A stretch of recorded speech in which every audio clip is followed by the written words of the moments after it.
lau fast fulua ke si markasi o lo mawaile pa ke le foi mkanga luenga ia o kul fast fulua ke si luas fulvalu ia o lava mat falolo ia vala o ko sunga faton ia sumaima kalmai au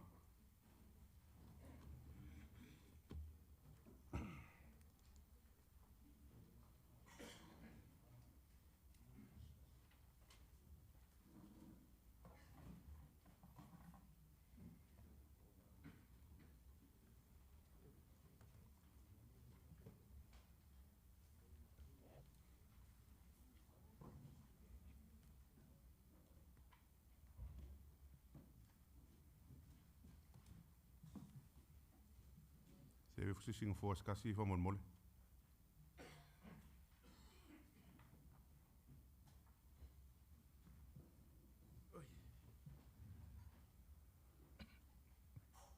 ya lima fa kalo fa ilo sunga fa tonu ya ngi ka fo le lo fa malanga leo le tua ya ma se fo le malo le ole ofisa ya wo ma ngi ka o ngole fa kan ngoinga ya kulanga fo el pa ke la mkanga luenga ya pe o ma ye fo i ia il pakeke whainga malo luas fulu lima o lea e kua kuaile whawheroa i lau sungal ia ai lea vangon ngei ia i sau nganga ia o ngā kako kanangoi kule le kulanga le lau pakeke ia mo le kausanga whakupe luas fulu lima malo whaloalo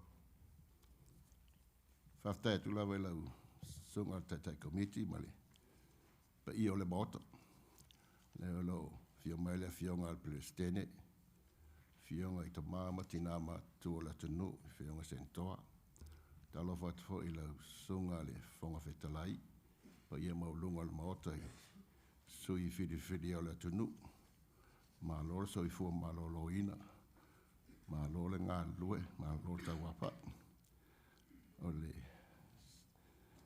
siri ona o whawhelo e tual matou ofisa lo mwhai ona o mai e tu sai o le whatanunga mo le i longa o le pakete nei vaenga o le malo o lo tuta matau o le tina lea i a saunoa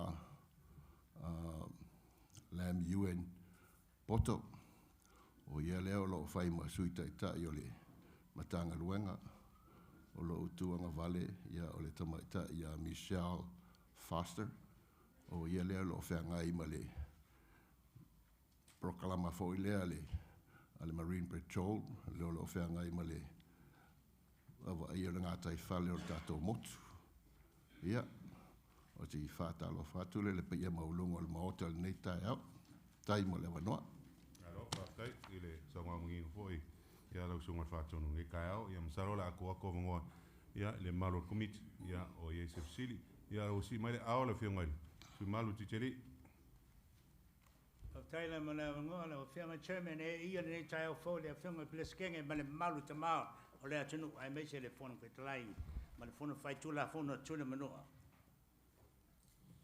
lo fianga director Tuitele welcome aboard thank you by all means they just established ele vatele o yele e lua ia department le tong they need a $15 million this is justification $15 million justification more they need open scuba diver license longo lua advanced scuba diver become a search and rescue no ole kulanga ngau ka fayoi ngau sunga fatonu male yeah well they have time malo yeah I apologize the search search and rescue ele kiki la kokupe that's a small amount of money characteristics of their operation they travel all around the Pacific Island Chairman, they need more money.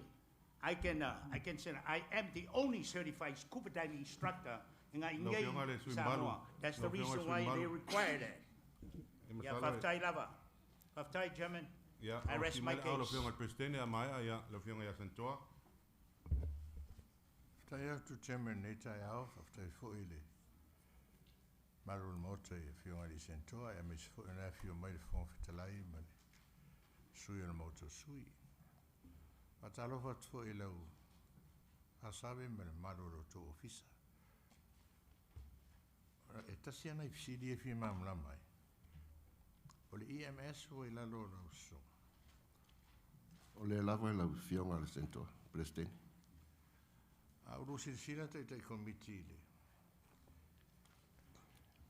Paketi le alfalma. Ai foi lalo EMS. Tasir pasisi le ai. Ala tongi le limas fulu afi. Materials and supply e luce lau fast fulu afi. O le fisiri o le a tonu le mele o tato ai. O fea me alu ia. O inga e tangata ia. O lo involve tongo mene i tang fasao. Le hoi disi mai lalo i falmai. E ale hoa mai lalo vaenga sabe. O le e tu tongi le Medicaid le tupe le EMS, right? O te taltonu o lo iele vaenga le o le tupe le Medicaid o lo falmai o lo sosoadi mai le tamwhainga o le ngaluenga le EMS. Ai le o alwaku i lau sunga o le e le o la sa o ia mātou ai whaatarusanga me mātou se vaenga o le tupe e whaiere ngaluenga wha mautua le ngaluenga le EMS. Ai ka kaunga alwaku sa o ai o ia sabe el kupe le EMS. Wa o le koe lalo spalmai. O le angato, le manatu na. Afkai cheme. Ya, tai ia la fionga sentoa. Mai ia so mai male fionga mangalei. Pafta itele mole. O noi le lua fionga te tai komiti fa talo fon fa fe lo ia tu lua fionga ia me foi tai tai o tato fono. O ia ma o lunga mal ma pu o le mo te lua ia au te fatu lo watu fa talo fatu i lo fionga fa ton. Ia a me foi le malu tato tanga benga. Le i sei o sidia i le wa le wa tusani wa luta usanga wa maotima ya le tato department le o search and rescue lo fionga faton. O sidi la po le alme wa la yona le PDI e fo i le el tato department i le Medicaid ma le Medicare e tu sai ma tulango o le EMS. Whafta ia tu le siri lewa fionga. Sa ye se whaatare noanga na whaia ma ua ma le tai o le Medicaid na ma whono fo i ma le li pulu le whalmai ma le whatasanga na o le tūlanga i le tupele le alu le Medicaid e whai mai le whaupunga e tau o na le stala matou i le kongo le pokalama le Medicaid as a provider. O na whai leon sa usao le tupe i ai matou o le paula wala mwhai ei o na lisi matou lalo as a provider o na sui le state program le Medicaid pau na o le avanua mwhai ei o na tu matou ton ia tano mai a le tina ia sandra o la tam whai e sa idia wala pa whai ngofi ei o na whai o na maua mai sau le tupe ai i le EMS o le mea moni lava o le vaanga o le EMS masalo le sili avanga peke o sili o pisio le tato malo to kiki a le malo lo ia ambulance le o atu o mai ia ai tawa na wa mato le tupe mai o le falma wa o tangata mo foi ia PCA o tangata o talavai al falma o na ta mama tinga matua lo ave ta oto moenga ia ele mfai a inga no mai ta la tabale on fa ta sanga mai le o le EMS o mai la to talavai po le fa pi inga se va to lo le malu mot na le fa pi inga po suing o fusi po tuing o toto ia na lo ta le EMS mai tu se uman fa talavai to fa fo ia o le fisa na pisi le o lava ia le lava ngata fa ngaluenga le o lava me fa ngaluenga lo tam fai lava nga lua ma ofisa ia fa ma ia Medicaid nei mo so intele mole fa tino ino le nga Ya, tai o le siri la e fia la sa fai o tupele mo mai fa mai mo for EMS mai Medicaid mai Medicare e le se tupe fa tu langa ina mo mai fa pe mo mai le kwata mo le a ona na mana o mia ona fa ta sanga le ma tu le tupe na il falma ai o lo mai la falma ia me fa inga luenga ia mes o me fo ia fa fo mai o fusi me fa pena ia lo fa nga fo falma ia e fa ani la val pa ia le malue whamama ia, ia lo whangai tono tā vale al whalma, lo whaila whalma ngā luenga, ia lo tawa nau lawa mātau whalma i, ni tupe whaatino ai ngā luenga, whainga o onga, ia o masini fo i whaonga al whalma, ele ia me ase whainga luenga. Ja, ik maar lof aftai memonia ole search and rescue established in 2022. Ja, o memon o levang taun taun faita to we mai uma ia fofanga ia wala ia to awanga mal tau tua. Yeah, because it come misleading ko pake mga linga para ia se material no other equipment. So e wai ba foi video kesi magulanga fa penga. Yeah, it is a meal of Anganga Mike. So hopefully by next year we'll King of Maya, I will foil the grant land and some white of young at place king. But Memonias or Kupanga will live on Kama or Maili. For EMS from LPJ. I like to see my yard LPJ in the lack of foot packet. Ole Bangali at fire Fatonu.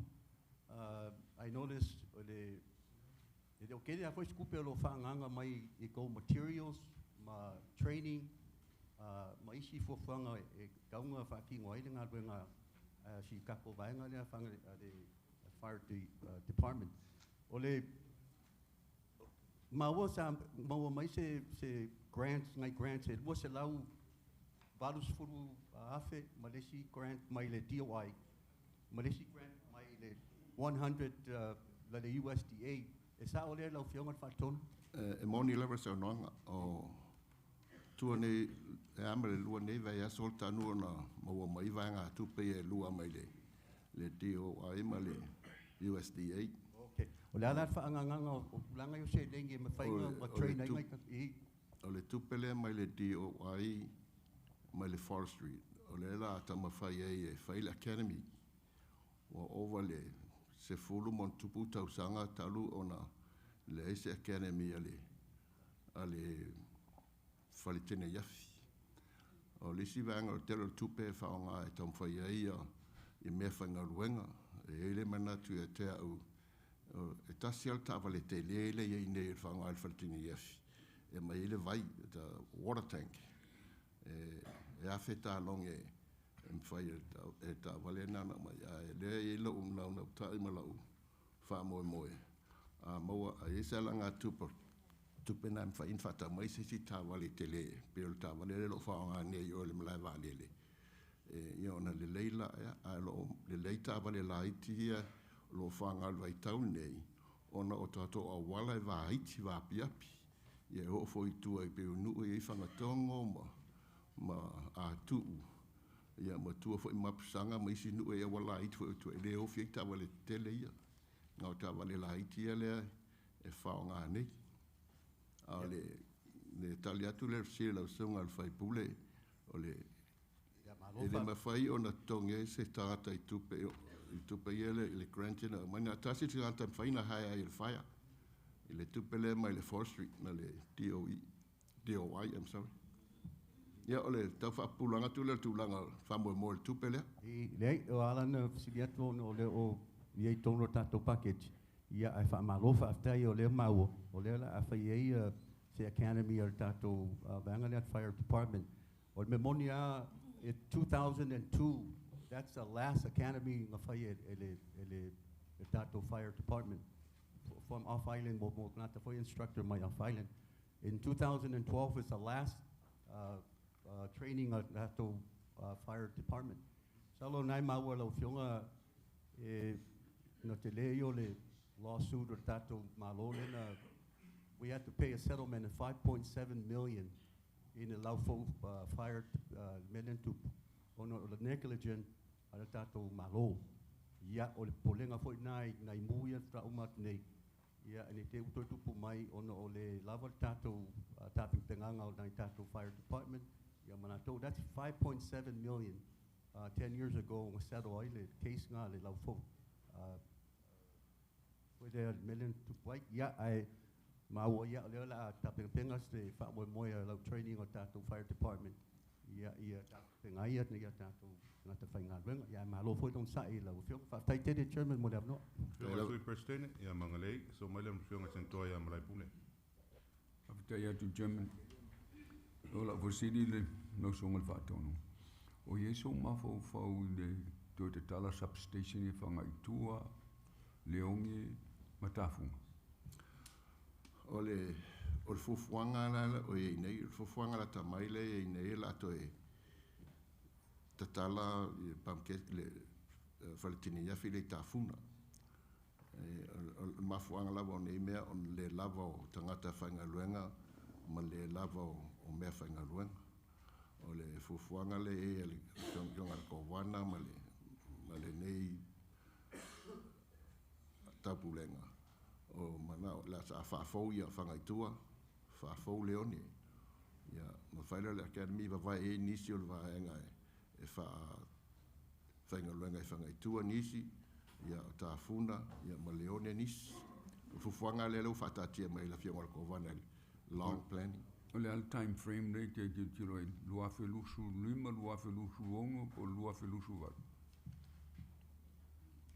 Ia, e le mwhaino o tali atu le. O le mea le tau tuti atu lo songal fatonu. Memonia e le lava ta abati e filia. A mu te le fale o atua mu a mu. Le lava. Le te lava. E pe e se le mea le fokusanga e a tatu. Ai e me e tāua te. E si de pe a mu fale o te kole mai inga tuko vaenga. Beafa, mai se o whanga i tua munu mamau. Ue o tua uma. O longa lua la ufautuanga la usunga le fatonu. Mawang le tala le filenga tupu i nui. E o mai ki atu le fire hydrant le se vai e tong. E pe i lau vai i fafu. A le ingi afi i fo e o tama ia siaki mo fire hydrant. Ka tala po sua vali me fa pena. Ia pe se tu watu ngai lau sunga msalo de lava o tanga te whainga ruang. A o te lo lisi le mta fa ia lau i pame. O le mea munumuni lau siri le tu lau le fa lua lofu fitu. Se fulu wafe le fa anganga fa atau ai. Mo meo fanga mo pulu me fa pena. O i fa anganga ia me ia au penga i. O lau vai. O le marine, o le vaenga Marine Patrol. A o training au ka ato wai le mawhainga kewi ka mai whanga se wanga sori whai ma pruva komisinga. O ye lange o tangata o umonga training pe ngā whātau a kule whātau se training. E le ia lau tali atu loa fionga le sentoa. E le ia te siwa uma ona i umai le training nea lo whaatali le training a whai whaatasi ma le vaenga o leo. Ona ele mwhai ona whaatanga inga ni se ave whanga. Ai le i umai le a onga ia e loa i whaonga le whana mra te me whaonga ai ma le maintaining o whanga. Se longa lai e mai ai a fufuanga ia i ona whaile ona. I e se 20 lata mai ro fufu ai. E o leo se o tausanga fau o le ale tūranga. O pe al mele i tātou a ngā le planning na bai le se me whatonu. I e se 20 o lata mai whaunga inga lau ma le komisinga i na mwhainga stori whai a tātou tangata. Me moni ele ia se te mi mautino o lata mai o whatulanga ina mo le aonga lea whangwhang o le a oil fund. Manatu se ilonga umale academy le whai ale whale leo. Ia ona wai leo i tonu le aonga leo aonga le fund. Ona whai eido se fufuanga le. Se whai se mai nisi mai whafo e whai leo senga le. Wai le e tauni ngāta certify mai whafo po FBI, po le DEA, po nisi e maua le certification e mai whare leo whafo mai whai le aonga le. E le whai tātou i nei ona whai e le teisi o te iloina o certify e. Se ia le teimina i le whai arrange le ale ami survey i tāwhunga. Se ia le teimina o loni whafsota ia i e sunga le ia le ia komisinga. E ma whainga watu aina leo 25 ina certify ia i nā pokolama ia te lilo po whatu. Tunuenga. O le me popole ia umafo ne tausanga.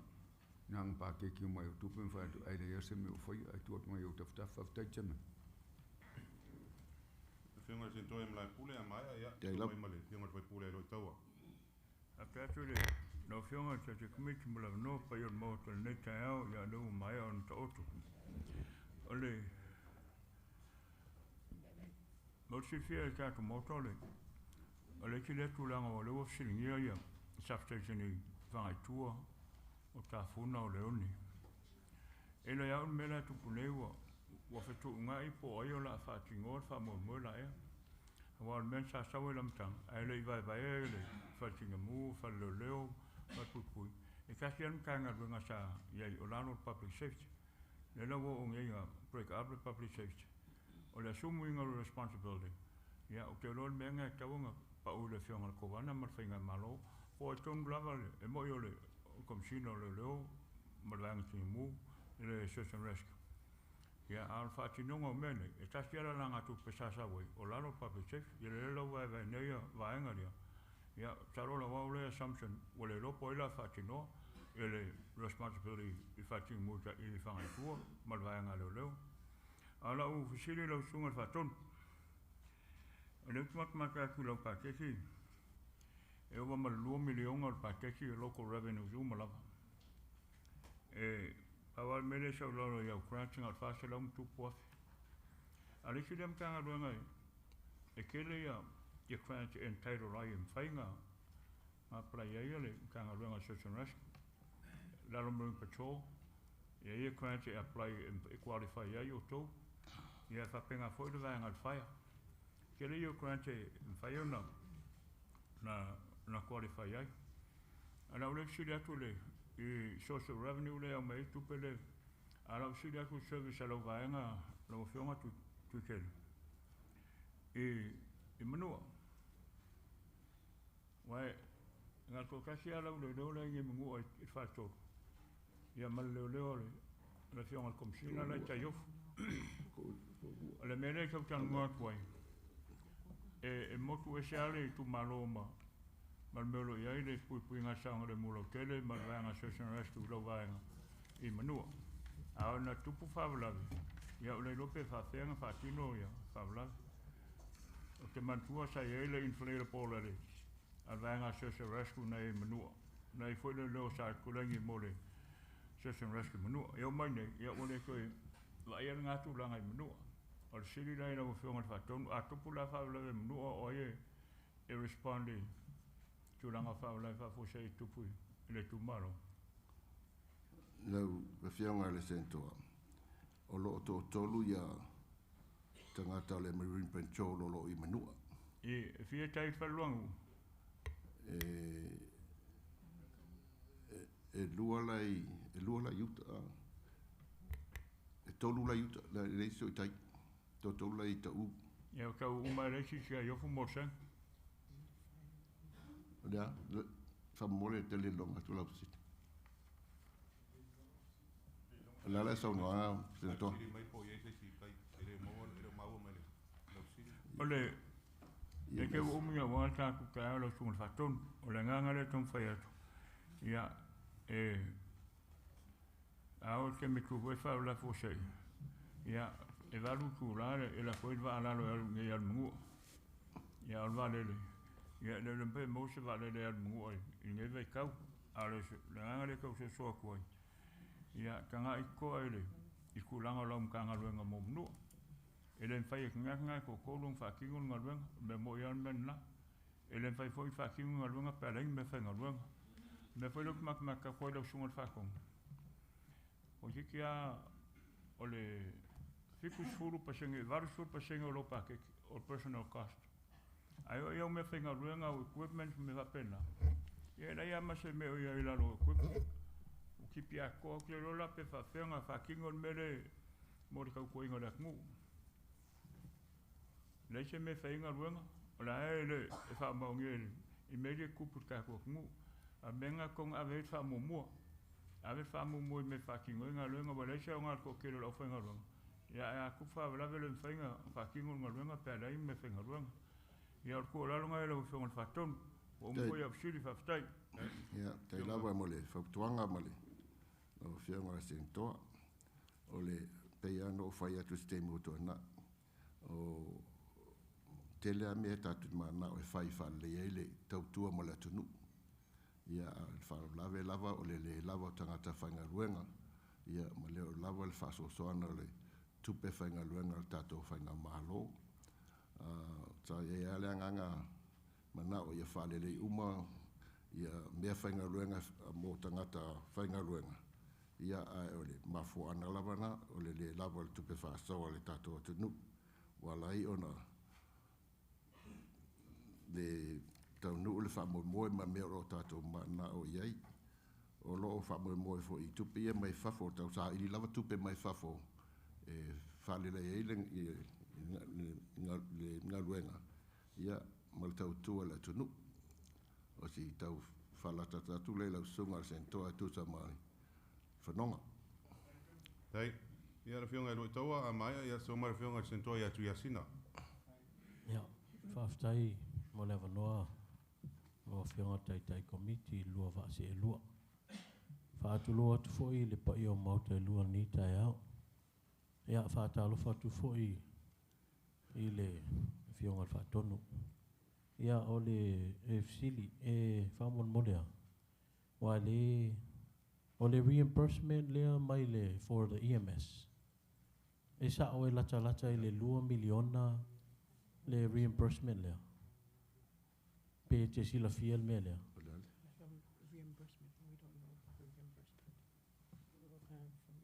le city o se reimbursement le te tano The mai reimbursement lea for the EMS.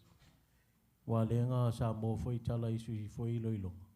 E lata I le 2 miliona le reimbursement for EMS. ele o maua ia te au se Okay. se whamtalanga le nām tā upo tau no mai lau sunga whaipuli. Yeah. E fōu lau Salo whanau. yeah. O le sili longa lua whamolmolea lo whionga whatonu. O leo te tilo I lo paketi. You don't have a grant writer. There's no grant writer in the list of I kangaka ye haya. Po iso grant writer whamolmole. O le teimi nei e le iei seisi o whape o se sanam tā whai o I tūta. Tasi nao le grant writer o lo iei le formai.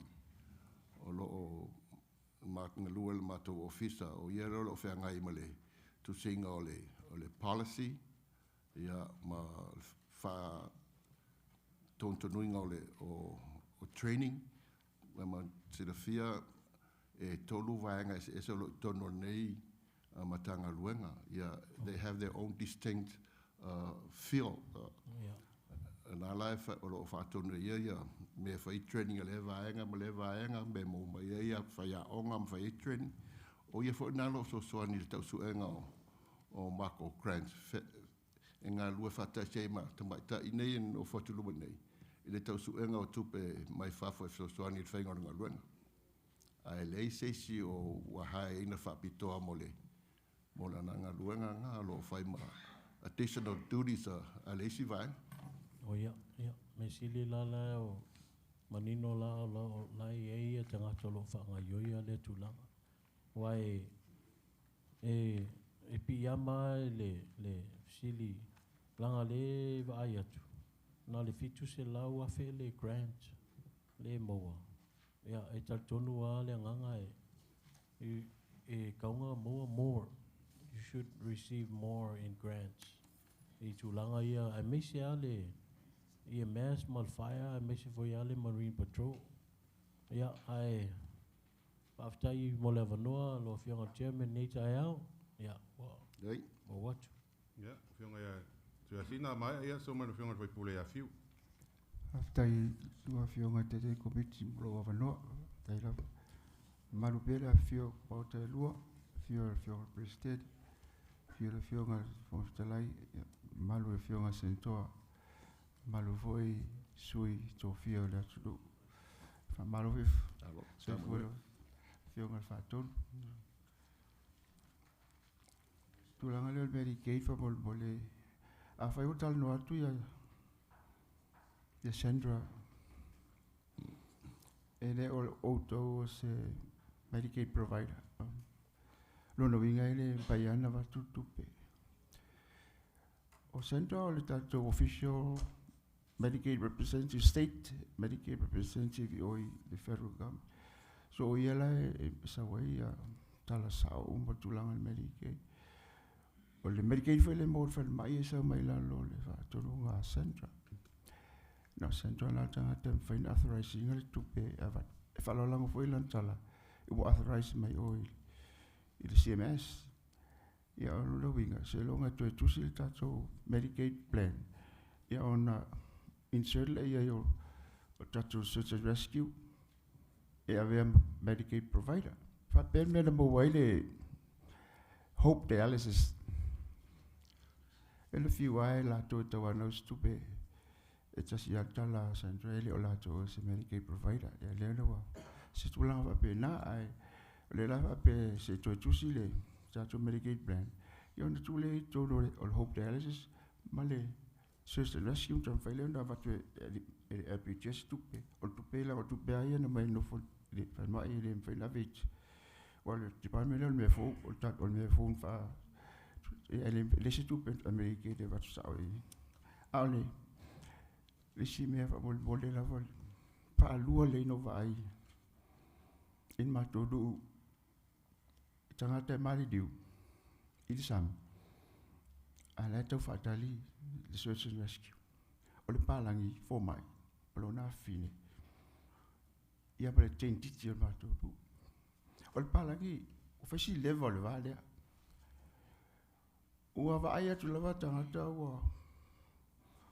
fati ti et palangi lo na fine lunga o ia elo o le mfaia o maliu o a to faia o la lo na fine o matamata tu yemeti o le sa a ta fea tanga te ile la nei na la vai ona sa ta fea tu le tu la mato anga I vai lo ma leone pa pena foi la tentiti la wa tumu le lunga matafa nga va tu le balungo le papai I tangata wa tu leo mo tu fahata va leo le lipa la tu ti da buffet o tu titilo o atu li MS da tu titilo le ai mbaseisi o faya se me asia le tal fenga ta lu atu o me fenga luenga le si me fenga luenga fa nga le foi stanga tem fa into so la lo samite mi le o le va le papa mal melet bayo le o la sis te mi le tu langal tau tu langal sami na te me pi itel sami I fa li sami melona o tu langal le fia fa tu le ta o la fioga fa fa la tatu fo ia le tu la stay le fa to ia la ta bai de ia lo na ma tu vai atu le te fiola I want to leo EMS ti de mu ba to mama to le sim final milano fai mai alane le fa tali le va je yo la me le tu mi no istenti what mo beli tu lo la on sta to fele a mo tu lo malva fai si ba mau me te wala 12 sinda me te ula la fu la fioga se beo le ole vai lo il papa la ye ya nga yo il papa pa ona o tu la fa pe e fa wai sit sto station la natural va apiki le state wo le wa ave ya ta apele te ta ao o pa la gile fa si na mo la tu va le va le va tu fe tai ma se una femele le che so na ola tenti a wo me for my palang ona I fa tu sa na me e tupu e tupu le la ona ta tu fe le tu le ona e tu le amato ile tu la fa pe na e ta fu nga ele moni ele sa do fa ele nga ale sentua ya malai pule e tauna mo me finga luenga fa pena I lo tele tangata a mo fula ni stu pestelem sal fula tu a foi ni tangata a fa feni va a fa fini va petrol dinga sa mi pele petrol yutal awal tele le ta foi ne petrol le motu fata bilo ili aso ta jasi a me sia tu langa filo wa ese tau le lo ale e foi le se li le manu ale ale fa ia pa spesisi de tu ile pa do ya da tu poi foi fa le to ya si so na tu le fa ta tele pro no Dei, tama lua kuro fionga le, vai pule fiu se kua kua le alau kwa si mai le au le fionga president. E wha mo fiunga o mela e. Ya, lau fionga le, vai pule fiu? Whaftai mo loa wanoa. Nonga inga ele presidente mani. O vitalai pa i o mota. Wa whalongongo mal manino fo ele saunoanga tuiasina. Mea na, o te tau ana watura waa lea o tau leone. Alf City. Ole, ta ua le fionga sentoa ia o le whaipule ia Larry sentoa. Ni tūlanga o le ana whai nai lau fau. O le isi mea na matua whai nai tele. O le o atu o le whaia. E le mwhai la tōn te tala le fire hydrant. O le sili la le nei tai au. O iei se tō excess fire hydrant nei po la lawa e whata tali vanga le aspa. Si o atu te tala i fire hydrant nei ona mawhaile na whapipi i a whanga au o le whaia. No whionga le whaton. No taimo le siri la sunga le whaipule. Lua neva i aso ta lua ina whai elwhongotanga mātou ma le aspa. I tūblanga i o fire hydrants. Ina ia mwhai ona o whatasi le nisi o le vaenga o le aspa. Ia ma le vaenga o le fire ASG ma ilo uma me o tuai fire hydrants ia la tunu. Ia ma po atu langa whai ona whaadlei ai. O le whinaunga mai le aspa la tau ia na la tau mwhai ona tatala ina le fire hydrant. O le tutuunga le iai a ona tupu se mū e le ngata wala au le whale mū. Ai wala au fwoi ma le vaenga le aspa. E tau ni respond whaatasi le aspa wa le ngata le talanga. Ia e whaatau tau fwoi i waia ia lo so ta i lo waia wila ia lo i lunga le ala. Tau on sa pede wila. Ma le tutuunga lana wa iai a ona wala au le whale tinga mū. A wala au tia mātou. A le wala ule aspa i ona po le EMS po aila wale e tonu aile wala au. Ona mautino le wala au le aspa la iele emergency la raina le aspa. E wala au wa i o atu whaatasia i te me tupu el whala walawe. E le ngatare le mū au isi umam whala walawe. Da wa iele tutuunga le i tustusia i a whapena ona o whaatasi uma waenga first responder i al malo i me tupu. Ta letu le sunga le. Usar sile lau sunga le whaipule. Tai lava, leu sauno ina fo le swing o le tātou state plan lea a le Medicaid. Ina i mwhai ei ona whaamatu mai a vaenga tupe ia papitoa lava mo o tau. Tau si eia ai vave ona pataunu inga le state plan lea tātou. Ina i mwhai fo i, matai mwhai le lua se lau wafe lea i le LPJ mo tupu on whaatau se si ambulance. Tonu e mawhai. Whaftai, o mawasiri tai komiti. Whaftai, ele whionga le sentoia sa tele a maia. Ia so mai le ma le whionga sentoia pone. Lau whionga president? Ia. Po ana e sili, sabe, o inga o suri whai taiwa. E inyau. Suri whai kaka kofu. E le eitisi o certified e itangata lo fa nga le EMS o le foi le Marine Patrol ai konkalaki. Pero la wa fa tuanga ri sabe. Il kaime o komsinga fa nga fai pule le. La nga o ia certified le. A ko inga ka ma ko mama. O mo fa nga ki kala. E honor signature ki kala fa international. It's a certified diver. E le kausa iri fua o I whawhai mai pālangi o le ere, le anga waa nge whakamwhanga o le ko. Le whionga le ri whai pūre o lau le whau kwanga sabi, whaftai. Ia le whionga sentoa sa tele, a maia ia, lo mana whionga I sentoa ia poni fua. Whafkai lau sunga le chairman, po le komiki mo lo afunga. Io e pia ma ku le vayange ai kafkafa o le pleskenge e le Samoa. Mongi le ia le faipule le e mga mia le kupi lau vayanga. Lea sa e Samoa i le lau sunga save ia o save fo. Ia o ia fo isa famasingo e le ngaka fo i lea. Ke lea umka whaiu ie iai o le EMS ia o le fire ia ma le search and rescue o le marine patrol. O lau fasiri sa e Samoa i le grant lenga mai i le DOI le fufuai o i se ka vale. O leo ke vai aku i lau equipments i lalo i le 42.17. O le iei le lua afe ka longe leo le tanker le hao ele. O le lei le tanker le. Lua fe. I le .17.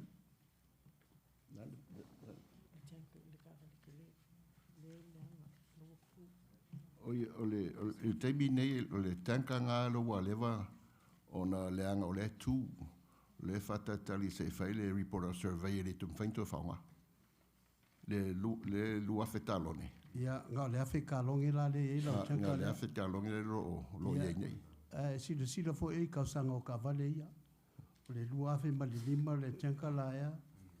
Ia, ma le si ngā o lua awhi ma le fiku. Wa lewa kere ka vale ngei. O le, o ke mga kua lau muka whai mo mua ngā. Le a whaua sa ngua le mauka ma malfongo. O me whaingalua ngā oe. O lau vaenga o le whaasao soifua. O le whaasao soifua le fwoi sa ngua sen koa i kakamali liu mai o. Nga iei fwoi kakamali liu mai o i a te se mai i o yama ko i lumo a lao ma awasi. O le sainga kalavou lava sa whangoka le asa. Lumo kongua alo whale. Ia sa lewa fwoi whakali o le EMS. E o aku o mai ukar ka maula e ola. Ia e le umia e maliu kua i le respond. O lau fesili whamolmole i lau sunga le whaatonu. E kolu leia musa o ia o loo ia ngei o i nguuli i le Versa o le shopping center o ia lao nga mua alfalelele ka ngua kuase skavale i o ia lao mua wala ise me koe au lau fesili whamolmole. O ai o whaingi suenga o mungei. A o ai foi e iai le malosie e close ai le pekapungi ai suenga. O le winga la whamkalanga. O le whale le ngā i shopping center le ngā i nguti. Pea le a koe luaso ai o kua mama a koa. Wa o Afrika o kua iai a tape ngā leo e ka iongo masinga o isiake me kausanga whako a. Pea o la fesili ngā wa oe lea wa inunga i le level lea. Level lea e ka kaua a pea o le foe whai aku i kako lau fau lea ngai e le lai pola e kako malo. Ia o ngā kulang whapea. Pea o la fesili ngā i lau sunga le whaton. Waftai atu le siri lau fionga sentoa.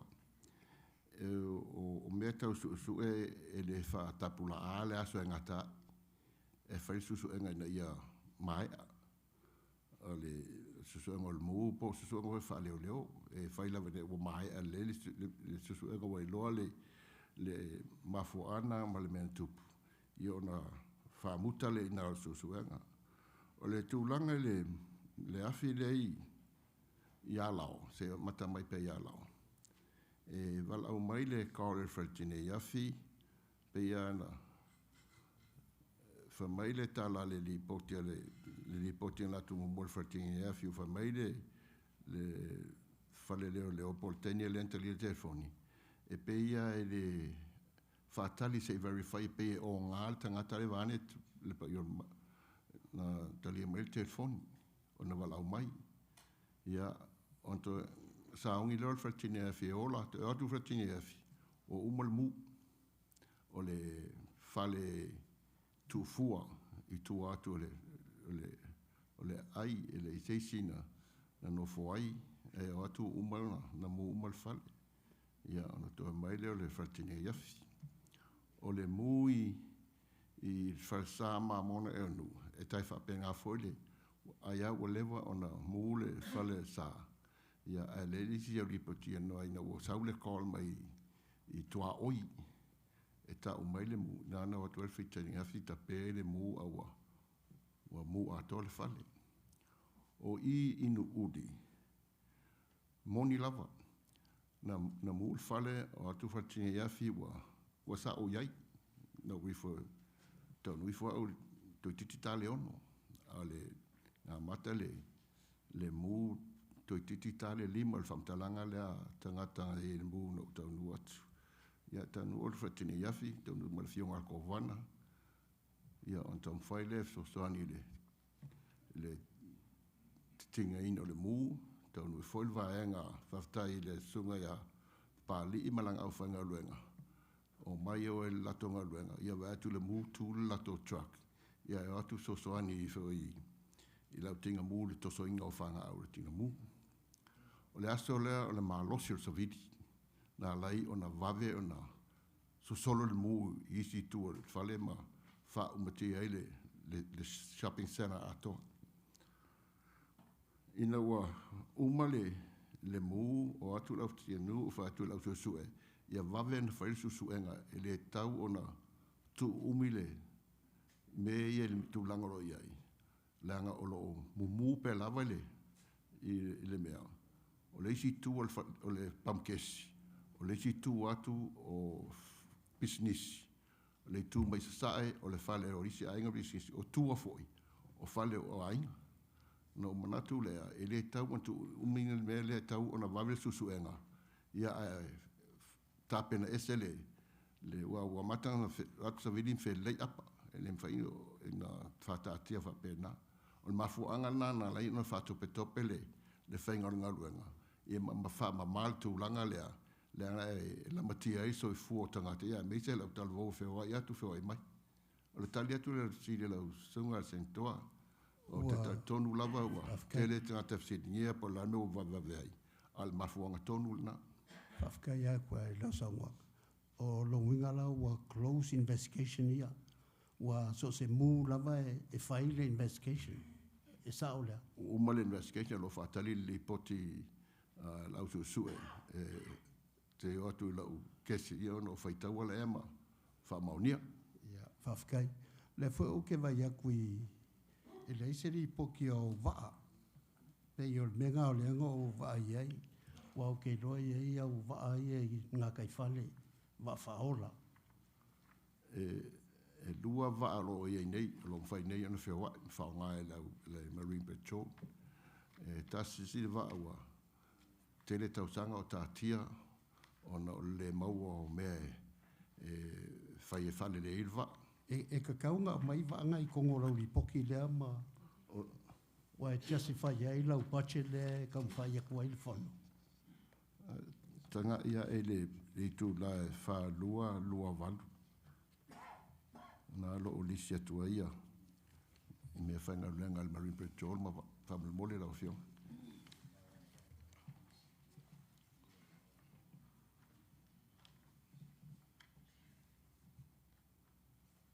o ia mai o jet ski ia nei me jet ski o ia my bad ia leo vai ku ia fa fkai kele ia pauga lo fsiri ai banguia le fai faule kula mai o lo mkanga lu ia e ke le lo mkafa yoi ma wala ko fa mang sang ngo ponge ia o le maule o faku ia fa nga fu ia le ka ko mol mau ia ka ko alo le fongo e kusai o kulanga masang faftai ai o ye le mau ia e ko sfulu ngai ao ia si mai fionga le singto pon fu a mai ia so mai le fionga ia ftui ale mo no mo ku le fa boi o ngai de o lua o le kanga benga ngi o le ta ka lo fa ku lo o sa mo le ta lo flo ale e le fom kanga benga ngi o le banga yai ngai na no kanga benga le sa mo le mo lo ke de ta vai ese ko vanga ngo ma fa ku le benga ko ave de e de komisinga le so ku o le whangare mura kene mo. Nianga pipri e rau. Ronga sawe kai ka ia. Ma po ia whawhikau. E po foi lo se i mai. E li po sia foi lo mongia sa sipo. E ke kai ka ia ke le whare kongo. Om kangaruanga ngi e le koe kau singia ma. Pe o ngamon maungi sio. O nā au le karangoa ngi mea ngā kupu ngō vai ei sawe. I le karangoa i ei. Mā ngai ai o whaukuanga le whaipure a se. Sankoa. Ma le sankoa i a marae pule. O le o maua i e kōrua papi kauri. Wa reinga kupu me ngei. Le lava material. Le lava equipment. Le lava training. Ma sado equipment ma material le ko ke whaonga inga. O material ma equipment o le 80s. Ia po le 90s. E le a leo waka ko e le luafe mo lima. Pe e kau mai kau waku o whapi kauri e leo lo whengai mana umkanga ruenga. Waku wai mea whainga ruenga. Ia o leke kiki lea kula pākiki wha milionga. Ia uianga ia ai kuaku pe ingai. Au ongat whakongue te whasoa soa ai ma.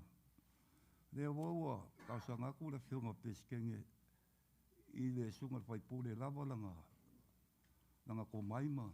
O lau kausanga o ke aanga ko ingo makua. Ke iwa wako marwako ia. Haia mai o la kaua ngā o maasangi mo mo kofu ring kange. Awa uwharua inga le mau. Ia le whiunga sui fong flai aftui, ia maia le whiunga i autu. Aftai mo lo wa loa. Te tautala ma le whaloalo. Te lo foi. Pa i o mau te lua. Lau whiunga il Palestine. Ia malu maulunga o le mau tau le senate. Whiunga il Whongwhitelai. Malu o le mau tau sui. Lenga o lewa tala noa i le. Tūlanga o taavale ia ma. Ia e uia o le ese. Paisi SATT mal paketi. O lo mātou tū māloi malu. Sa ei teimi na fuafua e avele vaa fo i lea pe o vaa laiti e whaonga Marine Patrol. Whaatau mo le rescue i manu o tangata fo i e ma whaalawalawe le malofia. Ia e me se fo i o le taunu ato le vaa ia sila fia iei whaalawalawe na tupo mo mua ia. E lei nei tuila. A o in tupu whaalawalawe e malemo le tangata. E alu alu wa asu. Au mātou i oi whaalawalawe ia na tupu mo mua. Ia malemo le tangata e le talawhenga i mal. Ia pawan me whaataltali tau mawhai e toi suel. Ia tangata le ua malemo. O le me e whaano noa i ali i sawe. O la ofionga fo isa komsina momo. O le ai o ni plan le leia tai o matanga. E le ngata i lau vaenga. O mene ia le o ni mea fo. Mene i o mungu ma tangata malemo ma whalawelawe tupu sami. O lono winga la o whaamtalanga o le. Sa te wana plan le leifo fotanga. I mea tau mwhai atua ia mau tai lua. Ave se ta avale tina mui o isa. Ave se ta avale o sifu. O le wan tangtangi foi le sui le mai o sa o le. Whionga ia te tiri. Ia na su mai a. Mai la matule wa a taula i oile. I oile au asi. Ana whaapela e ave le waala lea. E le umole o lo le tambale na mole moi. Pe ana whaape whaatau nuu mei e na fufua le malo. Ia al mela lea e le ista wale tina mua mātou yo. E lua fale na mua e manua le se mea le nuun fai. Ia le lava me whaatangi lava talo sangat. A elo fai i le tu malo. Pe on talo no atu ia le malo mo te lua. O le tele io ala ngatu pe maua mai i matanga luenga nei tele cran and fai ona talo sanga ia. A fai e maua. Se i whaatau nu ia le meo le ave nei tawaliti na mui o. Ave iei ma se vaa e. Ia man nei tanga te whaapopo e ngā lue. Ia wal mātou tu malo. Langa o te man tuol saunoa ngā le fionga le kovana se di ale man. Mai le amtang. O le atau ma whai e whaatau nu uma mei. Mei e fuafua i tuile nei. Ia o le atau ma whai fo i whaatau nu ui o i le tu malo. Ia o me lala ia e o mai ai le so. Ia e leila o se meo tupu. Ia o le tu o lalo na. Fautuanga fo i lau sunga le whaatonu. Ia e ua o whaina le mau li. Ia e whanga solo pea le. Ia le lolonga. A tau nei. Ia le lei. Lau sunga le whaatonu ma tanga luenga. E mana ia tele le iasu. Te atu mara sau noanga lau sunga le whaipule. Ai tau anau.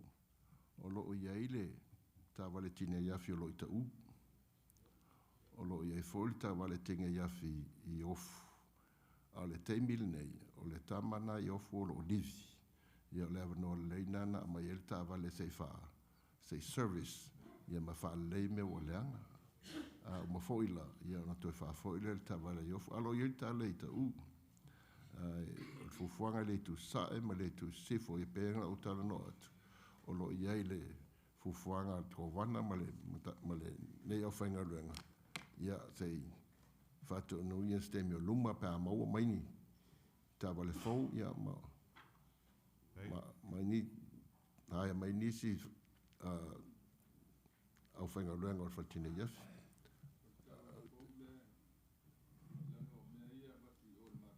Lei o ta vale le watu le tumaro e lima ta vale nga oka. Le lai tofu tasi ta fo yuta tasi tai. Ya lo inyei sta vale lo fanga le Lei fafte. O le tūlanga le vaa pēna e sau no mai e lau sunga pe fo no mo mo tu stemi o tuana o le nganga na ina ye se va e manua. Al fa le tonu ona o le e fa le tonu le tūlanga o le vaa le umana fai. Ia sa tau ana fo le va ale ale i le port e ave manua ia ai dei mo la va se tala mo tino le port pe faina mai mama tau le va tu fai ave manu o tu nanga na lo yai ba re va io picalia kalfenga i le ia male kuma ia ja la kafkai ia la fionga ia tu a mai ale fionga ia tu yang so mai la fionga ia so yai so ele male fionga ia tu yang mo. Ia tula ua fionga sabe whalonga tfoi netai au ma tūlanga tato i longa. Hello. Ua tele ia fautuanga ma ngaro whaalia fo tūlanga o tato state of the emergency i netai au. Ai te tonu ula uanganga i te mina transfer ia emergency services umai ai lalo o le house letters. Sa aru le vai se ino vaenga ni al malo. E adu whaatasi le responsibility ma le authority. O tūlanga nā leo tau whalonga atua leo le leire whiu ta inga po ai o leo ua le maia a oire ta taon. E le mwhain whaatino o ngā ruenga pia le adu le authority. Ai le mwhai fōen whaatino le authority pia le eise responsibility o whaatasi taming transfer. Ai mea nei. O le o nei o uia so soani atu i lau sua ngā tu atu i tau tafa tūlanga o tato. Mea lea o tato fire hydrant. O fire hydrant e whaianga na tala fire hydrant i le Question Ranch. Okay. O tātou fo i anai malo o tūlanga o le mene o fire hydrant. Ia services e whai e le whātari fo i o tō i le ASPA. O le ngaluenga nā o tō ofisa e loke uma lava fire hydrant pa pe o le plan le aspire tu langa o tato fire hydrant uma le tono le island ia mai se pepa mai o ia nta un fai le mo se ava no to vaenga o ID uma me ni fai lo still plan o me masani fai ma to o ia navy ia se ki uma fire hydrant on a monthly basis e loa ina poleal fire hydrant la e ma losi pressure ia pole le ola fo ona ave le li poti o le vaenga le fai e mai fatino me le tu ia mo follow up pa pe na fai ngo tatu nga luenga tatu nga lue fatasi ina ia tini le mele tatu te man na o fai ai a fa pe tatu fa long lango tatu le utu atu le wafionga le state of emergency tatu o be nga uma had anything to do with the emergency le utu fatasi o house fatasi la lo o la lo umbrella le o lo dava va ia tu lango nga luenga na no o tau o pole au o ma to fai tu ele ai mas fal le sta wa tinga mu ai fa long atu nei tai au ia te le lopo le ale vave o le o mai o lisi academy there 12 years ago is a long time ia te lo foi o tele ni so ese ai ina tameti fo ia ele yo tonu e faile training e mana mia sabe ele le va tu le tulanga o tatu arpa lenga mai fa pena fo covid le no ano le tupe na mai te mila e tali tonu au ana fa pe tu fa tasi se plan to lay e mene more than $500 billion that was given was hand down to us to take care of all the stuff. I know ele fa pe a mai tato tupe mai o e ia me mo fa tonu mai fai ai a mata a lia lava tai ia tam fai ia haru tonu tam fai mene ia fai ngo fie fo ia tato ngaruenga te le lope te lese tupe o lo toer tato arpalea ia te loko viti o tau run out auna ia wala na tam fai tupe na ia fa tino tato ngaruenga nei ele te fa tali tato o lewa mai authority lo sunga tu mai le responsibility al kovana a fai foi tu mai nei me lo sunga ai le o sawai mai me tu fa tase me nei ia o te manatu lava i fa tu nuala wa fionga o te manatu lava ia tu lei pere fionga kovana e manatu mai ai tato o ola ia le mai mau o le mai mau a fa pe ai le fai o tato tu te ia tu apena foi tu langa Medicaid man Medicare lei ele in kainga mai o pa pe le wisau o tu ona Medicaid te tonu fo le nganga a faifa listo MOU ma vaenga ia le mo mai tupe ne Medicaid tupe ma sanio saula lo vaenga ia le o te ia nei yo a fai le faino sa o to i mele which is sa o restrain la ia ngal menga ia ole i fan mai mo i le vaenga le leo ia ave sa to fa sanga ave la to request ia I make sure e go through ia la to not fight so I mai tupe ia e fa tino inga luenga ia o le tato substation mai tua fa mon mole o sabe ma mau tele ma tu o ko tu i foi lo nganga ia pena foi la pito io le oni ia mo ia nu ia va pe manu pe ona fonga ina nei tai au ia wala va ia te miu te bea after ia tu la fionga tu o fio tafa ia wale tau tu ina tato tu nu fa tai hey ia fionga ia soliai a mai ia fionga so mai la fionga te toi tu ngoa kai e la ngoa e la lua se lua mo le kako de longa afka kele ne o lava ka o so foi fa kongu e kako fa kwanga yai me uma ya save e o fa fon save fa kwanga i o va ko kako moka i lua le o sa pai el ma fa fo ia fa ongo le mau fa fo ia le mau e fa ska kwa unga ia le fionga le se toi tu ngoa Aftai Chairman Molo no aftai tu fa ka ka na ko le longa ne ka au lo va se lo o pa yo le mo ka ko ia nga fi mo le fionga prestene fi foi le fionga fon te lai yo pa ia ka wa va yo mo ka ma le tu pa pe ko su fi yo mo to sui ai pakalofa ku i lau songa al patonu po lau fionga al kamkanga sabe Flava la fionga sector patonu ia mas kasfo tina lo fionga i mongisi nga luang tau lo pizza nga fau kuanga me e fia vaku sabe o katkongu e le so ofisa wa ubing fa vai lo ofisa psalu kasi dua ka utanga o makafa yoi e wa kulai mai mana umia kele ai le kulai mai o lo ofisa e le whengo fie. O le mesiri leo pa whonga aku le whenga presidente ma whonga fitalai. Ma mauka le lua.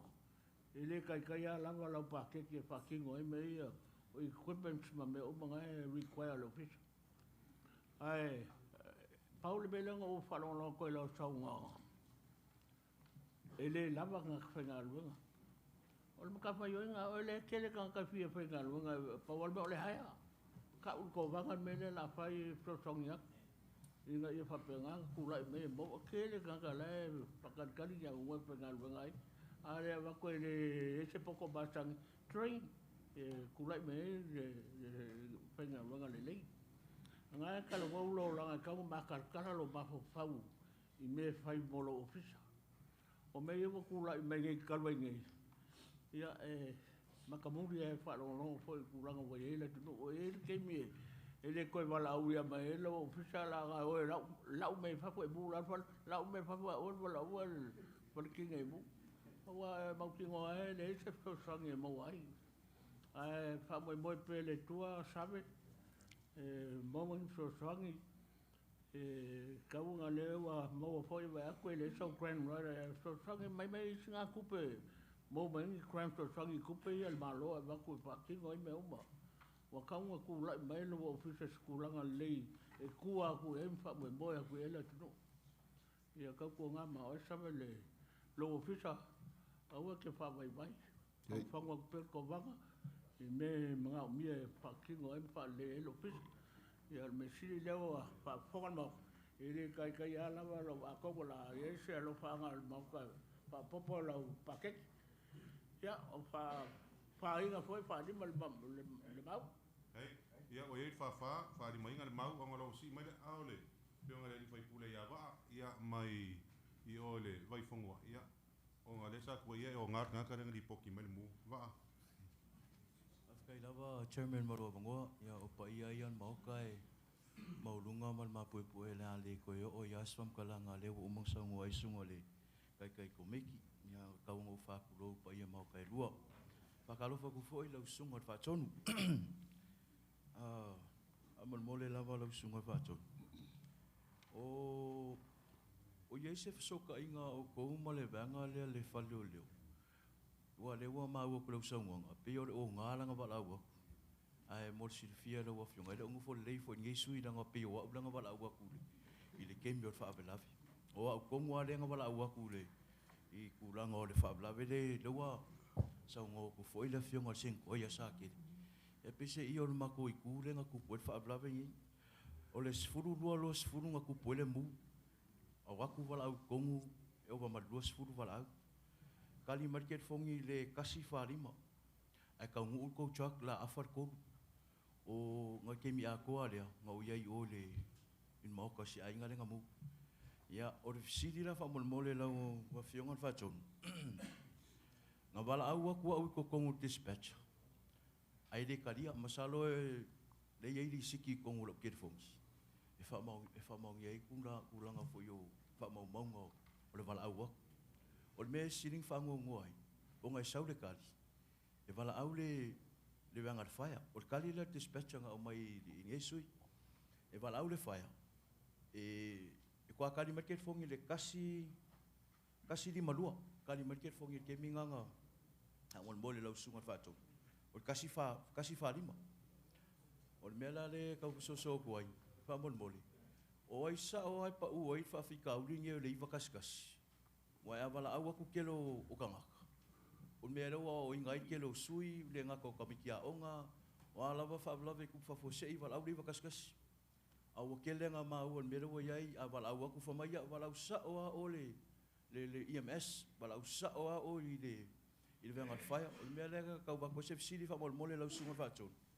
Wai sa o ai pa ua ile whawhika uringe, pia whapea mo mia se la vea aipo sosoangi. Mat whalolo whawhkai. Well, time of city ole iwa testasi le alo o fai ma fruta inga le tunu I me fa fose ma wala o lo ilalo lo inga ale officer o leo le public safety o le tūlanga le lo iei nei e wala au tangata le iwa testasi i ona telefoni atu leo le iwa testasi i le whale tine iafi ia po le whale EMS fo i pa le council EMS ia po le Marine Patrol po la level ne tūlanga e tūla i mai o lo o iei le fufuanga nei le fionga al kowana masalo le vai aso fou la ufai tala atu o le vai aso fou e te tala ile ofisa le la a whaatūlanga o le ofisa le tasi vaiva o na o whaalawi o tupu o le lei le fisota inga le tasi vaiva ia ma ofisa o Whaitine Iafi ofisa o EMS O le iwa kaskasi? O le iwa kaskasi da? 911 le la whaile call center. Pe umol vai aso lea whaatūlanga e tūla i mai ai. Ia ona whaile ona whaafai fie fisota inga nei. Wai moni lawa le saunanga, moni foli le tationg ale sunga le whaipule. Langa le tūlanga le tau ona iai. Ia no whalonga foi e watu le telefoni le walau mai. Se le telefoni na ave iai. O le lima o ena ave le sunga le whaipule. Ia le telefoni o Whaitine Iafi o le lima afe. Na iei le teis na umiei ona iei tūlanga le a o le tali atu le saunoanga le whaipule le ei o lalo le whale leo lo o lo iei nei le ofisa lea ma le telefoni lea. Ia talo sia ia i o atu lewa ia sa ua whapena ona suia i ma whale lei le tau tua le tunu. Sunga whaatau. Pese ia mea nganga whai a kwa ionga se la via ia ne ua mangingolo sa ngā. Ia. Kongo foi e maua se pso soangi le mako substation penga sa ngua ngiso ka maale. O le mauka e mai se foi o sui malu. Ai whamon mole ia lau sunga le whaatau. E whainga koe a maua se taso i numa ia koe maua le ska ko si whainga i kako mau. E se inga i ka upo e fia whaso ai. Au ke mingi whafkai kele lau sunga chairman whafkai foi lau sunga whaatau no mole ngoa. Lo whafkai, ia, whafkai foi le ngai kai au i lau sunga foi le whaatau.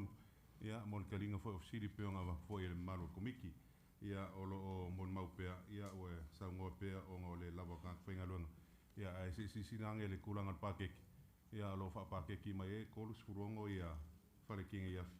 Ia, e limas fuvalu le IMS o lo kongo le pakeki whakausaringa. Luas fulu lima. A vea leo vai fai ma fong kamon moli et fioko kai fong ngein malo komik. Moli akle nganga whaafkai lau sungan whaatonu man malo mkangarenga.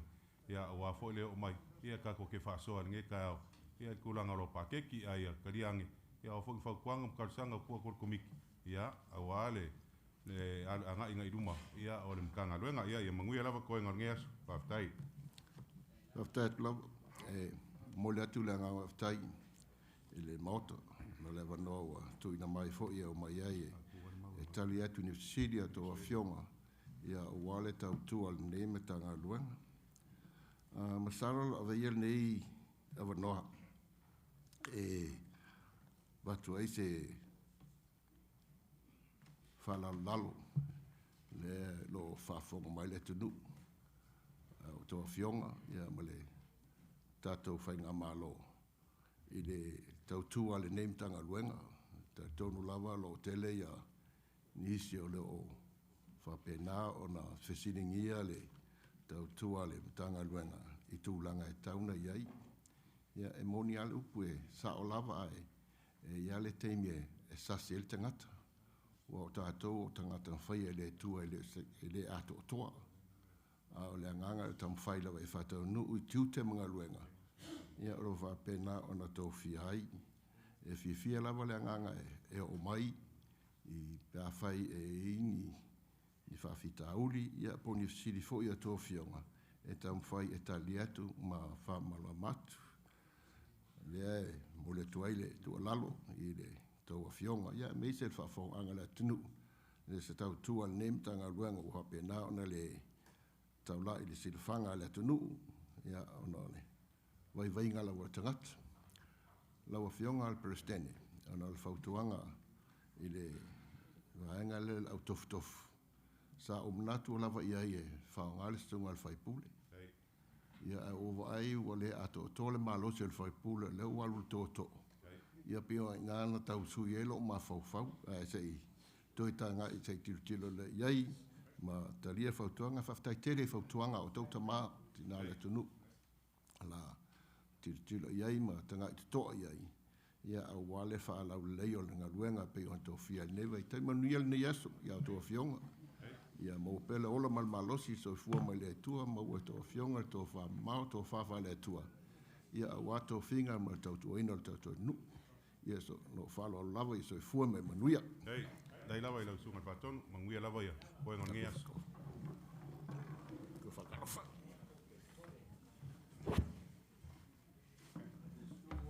Ia la umuri aku le tunga ya save ma le malon kangaluenga. Ia ka kom kangaluenga so mai le administrative law justice. Ia ilalo lava inga le sunga le famsingo ia Marie la faele. Maua le kulau kolu suruiva kesi markasi. Ia se mo e o akul kolu suruiva kesi malfiku. Se un sai mai aka como el mau, como el mau. Ei dai.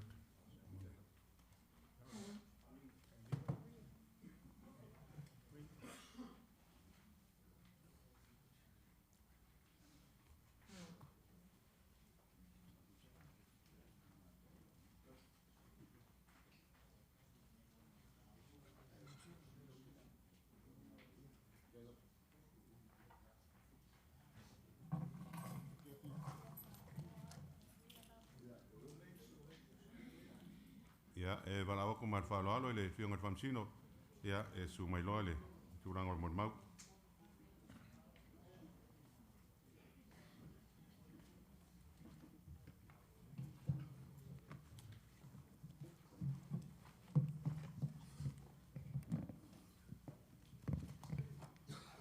Ia fai ele de vai fai ma fonka mon mole le lai ko malo kumik. Li mal whakalofa e lau sunga famsino ngei kai a fou, mai se le malu fo e le ofisa.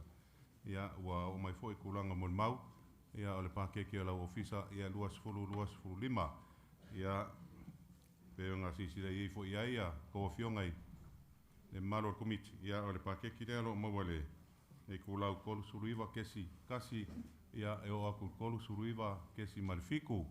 Ia al ngea vango, ia la kuaku i lau sunga fatonu, ia se saunga fa feloai ia amaia ia onga waku foi les fa mangianga le fionga soli ai mas kako mau ia malo falalo ya patalo fatu lo afionga le presidente el senati malo afionga al sui presidente fa pe fo ile fonga fetalai le afionga fonga fetalai le afionga sui fonga fetalai fa la patalo fatu fo ia fionga tai o le komiti tau le paketi o komiti tau le nei mala o tau komiti malu. Whapea foi ia o tau a fionga senatoa, te maa le atinu, ia maa fionga whaipule, whaptai mo le avanoa. Ia o le paketi o le nei ofisa e mua e fia whailoa atu, e le eise suinga le au whai.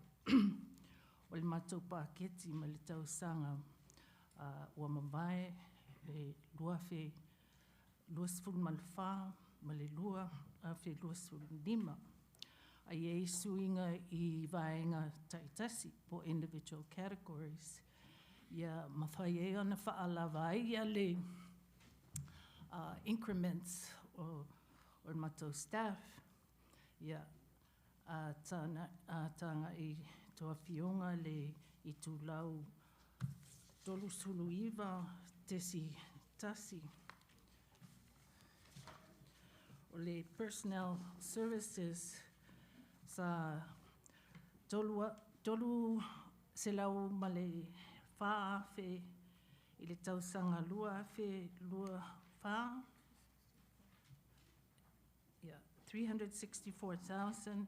Yeah, le ua wailunga le 372,000 mo le tausanga lua fe lua lima. Ia o le category so o atuai material supplies sa iwa fe le tausanga o mamai ai wailalo i le valu afe mo le tausanga lua fe lua slau ma lima. Ia o le contractual services lua fe i le tausanga 2024 ia o le ua 0 mo le tausanga nei. Ia travel i le se suinga. Ia o le category launia o le all others sa luas fulu ono afe o le watu i lalo i le lua afe ma le luas fulu tasi afe. Ia o le vaenga leo o e tise telephone communications. Ia o le awhai o to e senga na e balu afe o le ua prioritize le mato paketi. Ia tutongi ia increments o lo staff ma fringe benefits e au fia i le whapoponga le le balu afe mo personnel services.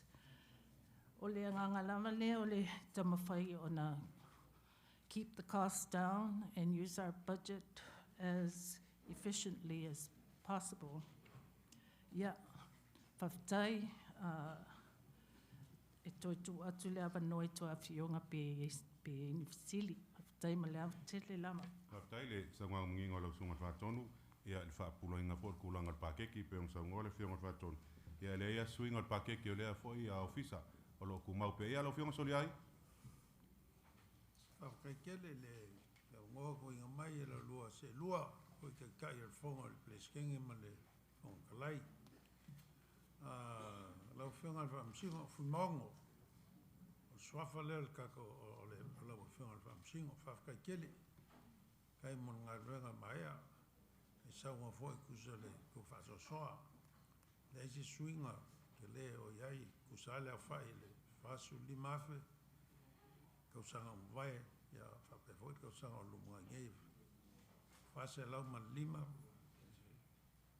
kusa leila whai le mo le ako kele le whafkai e mangui fwoi lau sa kau le ki lo mai whafkai mo pēlau malosi whakangoi kiuke wai mai ka malo o kingseki o lo amir lea ia ki oi Lai le lava whaftai. ia lei ia kai Tai lewa whionga sentua. Mai le fionga le sufong tai aftui, ia le fionga le sentua mai pule, ia lewa ia mau. So mai so fionga le perseni. O le mau leo o upa ke sa ua ia e soli ai. E le aila awa pe o le mau leo o sa ua ia mai a soli ai o whaalua inga le mau. Mangi ngoi o le pake ki e pe o ngā whalauloa mai e whaamsinga. Me leo o whaalua inga ila le mau.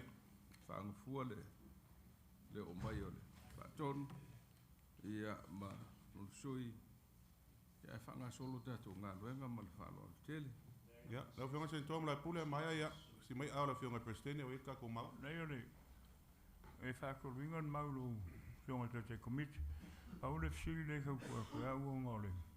O le sunga whaamsinga o ngā ka o koe le whinga ron mau. Mau ka maurunga. Mena ne ka fsili kua ia u le. I le wāwhea ngai o le. Le whai unga ngā whai o le. E mau ka maurunga i le sunga whaamsinga. Ma le whai unga la fionga le koranga. O kau awa pe le se swing o langa whai unga. Kau kua mese whaalinga i mau ka po le ala kulanga e. Pe ko reconfirm, reconsider, pe ko au mai le suafa whaamsinga. Le whai ngā leo ke whārua ngai le mau. E le sau whisiri le pakek. Ao le wā o le sunga whaamsinga ma le. Me ka o koe whinga lo le. O le a whai o mauka. I le confirmation o le sunga whaamsinga. Ar pakek e le sau whisiri paunga me whisiri ngai au. A whapeo o siri whia ko wanga. E le se le suia long whinga lo le. Ka upuna. Ia ka un koe a mese whaalinga mo. Nanga as far as lo au kunga. A le pasia lo le confirmation o le whakong. Ia lawa e le ilaro kula fonga ma le maru si anga o le. O le fonga kula fonga. Mese al mau ka maurunga. I langa authority o le confirmation o. O anga shit al pakeki ia. Ia le sau shit. Ulo whanau kiri ka whkai. Imsalo ka upunga o la ka o kopia le fionga prestene ma le official lawyer. Ia e fsiri ngai fo le fionga le kovanga. Ia lo fionga prestene. O ko mai le whauru mainga le kovanga koe mainga le swafo le. Le whakongo e se umal pakeki o fufu mai le kako moku. Lau sili le sunga le whapsinga le alau pek lak le e.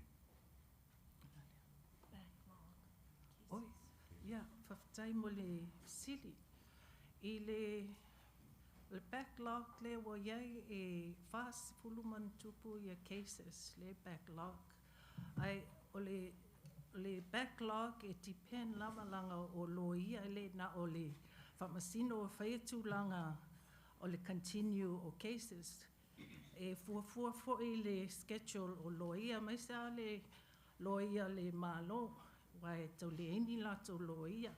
So e a taimi e talo sanga mai e toi tutu atu. Ia mali lienga na e whai pa both parties e toi tutu atu. A le a whai o le cases na iai i taimina o amata ai e pe se lau ono sfulu mantupu. Ai le lau wai lalo le about 40 backlog cases, if you call it backlog. But pending cases is probably the more accurate term. Loa fionga. O winga lau o cases inga ia le lua wha me ka worksman kama ngā lusful wha o employment e lusful fiku o sa ole. Paunga o cases nga ia le lusful wha.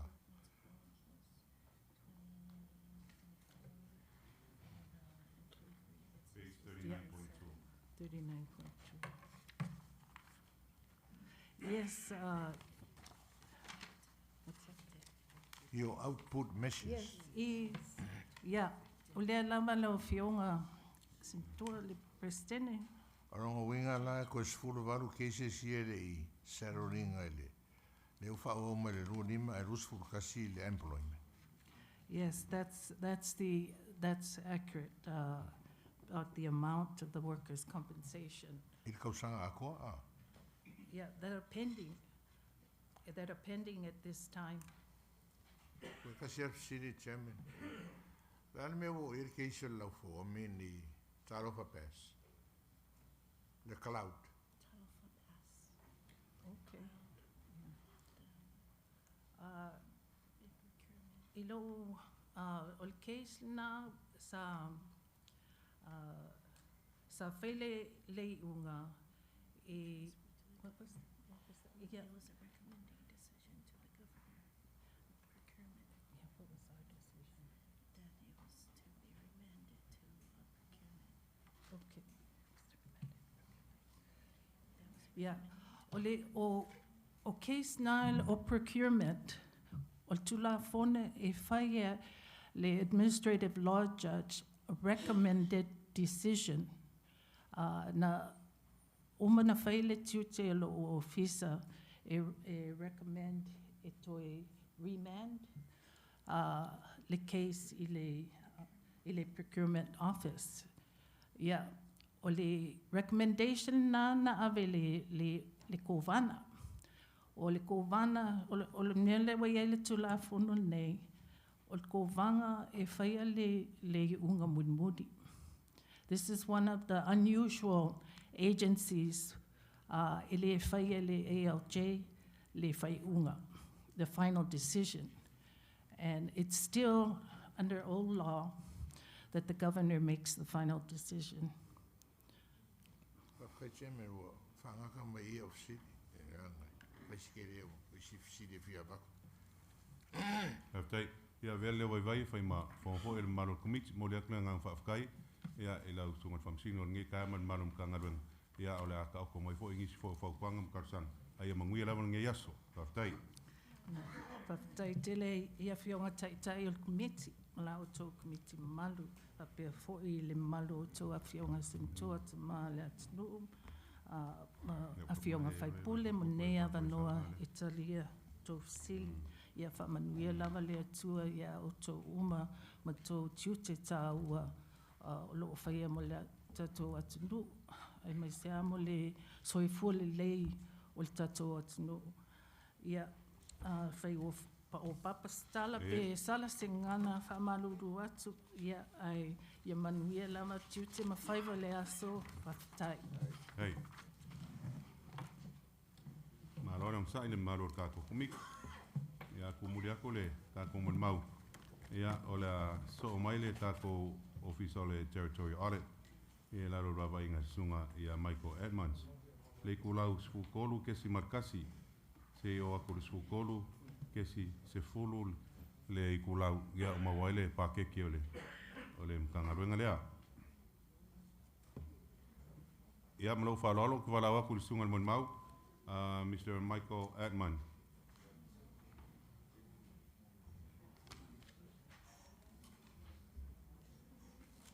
Ia kulangar pakeki ia ngā kausanga la whai ngei fikselau fiksu limafe. Ia kausanga fou fikselau limas fumaluafe.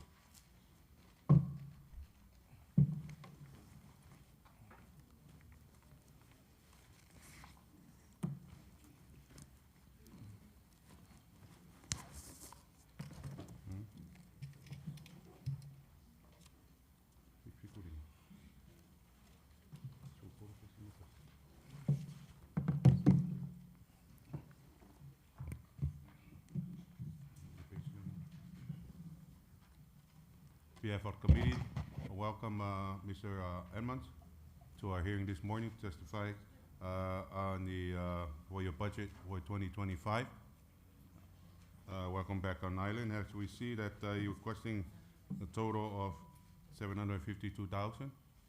The position with 11 positions we have right now. So we give you the floor so you can explain and talk more about your budget for 2025. Talofa. Senate President, House Speaker, members of the Senate, members of the House, I'm Mike Edmonds, Territorial Auditor, and I'm here to present the Territorial Audit Office's proposed fiscal year 25 budget. First, I'll briefly go over the mission of the Territorial Audit Office. Essentially, we do audits. We do audits of the government. We serve the public by conducting independent performance audits, unannounced cash counts, and investigations to increase accountability and transparency, identify opportunities to enhance operational efficiencies, and to protect public resources. Currently, the office has 11 staff, including myself, dedicated to that mission. And our proposed local budget mainly funds our personnel costs of $628,000, or 94% of our total local budget of $670,000. Our operating expenses total $42,000, which includes my housing allowance, phones, internet, maintenance for our 2 vehicles, and printing costs. We've been able to secure several federal grants that allows us to pay for our lease on our office space, computers and related equipment, office supplies, travel and training costs, as well as memberships in several auditing organizations. As this allows us to reduce the pressure on the local budget. And we believe that this proposed budget will allow us to build and sustain our audit function and meet our mission. And I'm happy to answer any other questions that you have about our budget.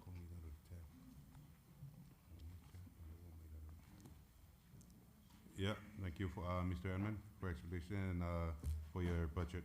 Okay, we give the floor first to Mr. Vice President Mangali. Good morning, Ms. Edmond. I'm just curious about, you only gave you $85,000? Is that what your salary? Yes.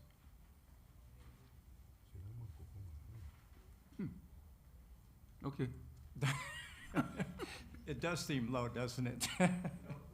Because I'm concerned because the territory audit is on a different situation. Yes. You're independent.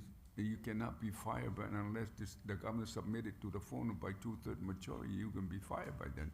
He cannot fire you. But his recommendation through the Senate and the House, then you will be terminated. But I'm surprised at 85, that's all the director's salary, but I guess.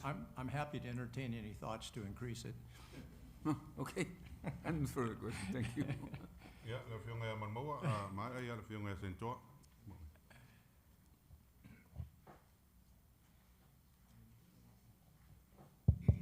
Hello for Mr. Edmonds. Are you still working from off island? Yeah, I'm here on island approximately 90 to 100 days a year, and the rest of the time I work at home in California. Any obstacles so far working from overseas? It does definitely has its challenges. It's been tough at times. I think I think we've kind of worked through things as far as staff and a lot of our meetings. But I do feel that there's things that I need to do while I'm here on island. I find that I spend a lot of time dealing with administrative types of activities when I'm on island, and so. That's a little tough to do at home, but that's as far as the auditing process. Like, for example, we had an exit conference with the Department of Public Safety, Property Management, and Search and Rescue just before I returned. I was on Zoom or Teams, and the meeting went fine. We didn't have any problems in terms of connections and stuff, so it worked pretty well, just like I was there. So. Thank you. My first question, Mr. Edmonds, on your final budget, you have 0 materials and supplies. Yeah, we've had to make some tough choices with our budget, and my budget priorities were really to keep our existing staff, and so we had to do some things to make that happen. And one of those things was to reduce our operating expenses really to the bone. I mean, my housing allowance, and then there's another like $12,000 in our operating budget that addresses like printing and maintenance on our vehicles and our computers and our telephone and internet. So, and one of the things that's allowed us to really minimize our operating expenses is we've been able to secure several federal grants. We have an ARPA grant that pays for our lease, some of computer equipment, computer-related equipment. We also this year were able to secure a TAP grant for $82,000 that pays for travel and training, and membership costs. So we were able to really reduce our operating expenses in the proposed budget with the goal of keeping our existing staff. Thank you. Since you mentioned the staff, how many were contract employees? Technically 3. I'm considered a contract employee, and then we have 2 other contract employees. One of them just, we needed to, in our budget, you'll see that it's only partially funded for this year just because we needed to keep the budget down to where it was. Okay, so how many last year? I mean, I'm trying to see if you have any conversions to career service. I'm sorry, could you repeat that? Did you have contracts? Well, yeah, actually, one of the two employees that are currently on contract are still there. I was actually on contract as a consultant last year. So I started as a consultant in April of '23 and then became the territorial auditor in October of '23. So I was counted, when the budget was passed, I was included as a contractor. Thank you. I have, masalah saya stemi fai saya ri ronga le. Ya reserve ya city al termine da paftai tere do fiona cham. Oh, thank you. Yeah. Maar elf jongen zijn toa, leo si mijn oude jongen presteren. Good morning, Mr. Edmond. How are you? Good. Yes, Representative Sanatoa. All right, just for clarification, during your confirmation, your salary was actually, including your housing allowance and everything else, was $100,000. So it still is part of that, because 85 plus your 20,000 for housing allowance equal to 105,000. Let me clarify that. I think last year, I think it was unclear because there had been so long since there had been a territorial auditor that was the salary of the last territorial auditor back in 2012. So the budget last year just had the 100,000. I get my salary of 85, and I get a housing allowance as well. That's correct. That's 80,000. I mean, that's 20,000. Okay. 30, okay. I'm sorry, no, it's actually 30,000. Okay. Yeah. So it's 30,000 plus the 85? Yes. But- Yeah. but So it's that was showing- that was one of the things with last year's budget. It was, we didn't know what the number was going to be. I hadn't even been confirmed when the budget was approved last year, and so that was an additional cost to our budget. I think it added, from the 100,000, I think there was another about 15 to 17,000, which was the 85 plus the 30 plus some fringe. All right. The, what you call your contract is for 2 years? It's actually for 4. My contract, I think, actually a technical starting date was July of '23 because that's when the governor nominated me, and my term runs through July of '27. 27. All right. I don't have any other questions on the budget, but I see that you completed 8 audits this year. Is that correct? No, that's actually more than we would have completed this year. We've actually, I just completed an annual report. We've actually only completed 2 reports this year, and we've got one that I said, just had an exit conference. We will be issuing that report on public safety and really on vehicle accountability within the public safety, and that should come out this week. So how many reports did we have completed this year? Just essentially 3. Oh, 3? Yeah. It's listed 8 on the budget? I think that was just the kind of the goal. So we've only completed 3 audit for the year of 2020? Yeah, that's correct. We have a number of projects underway. We expect to issue 4 more reports by the end of the year. All right. You know, under the statute, you're supposed to submit your annual report to the funnel and to the governor for the 2023. Have you submitted that yet? Yeah, we just did. Okay. We haven't seen it, and it's already August. Well, we just submitted it last week. We submitted it to the governor, to the lieutenant governor, the Senate president, and speaker. All right. It's an annual report, which means exactly every December. Well, I mean, the code is a little unclear in that regard. It says report annually, and so I think part of it was just the transition to me. We didn't issue it in like the early months of '24. And so what we ended up doing was we made it 18 months, and we issued it just last week. All right. The 3 completed audit, they're all posted on your website or the government? Well, one will be posted this week. All right. Okay. Thank you. Yeah, the film president.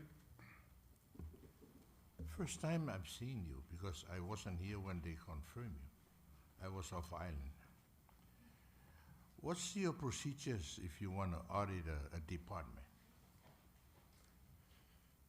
In terms of, well, what we do, just kind of start from the beginning, is we develop a work plan every year. So there was a work plan developed. I was involved with it as a consultant last year. We developed our work plan in September for this fiscal year. And so we work off of that audit.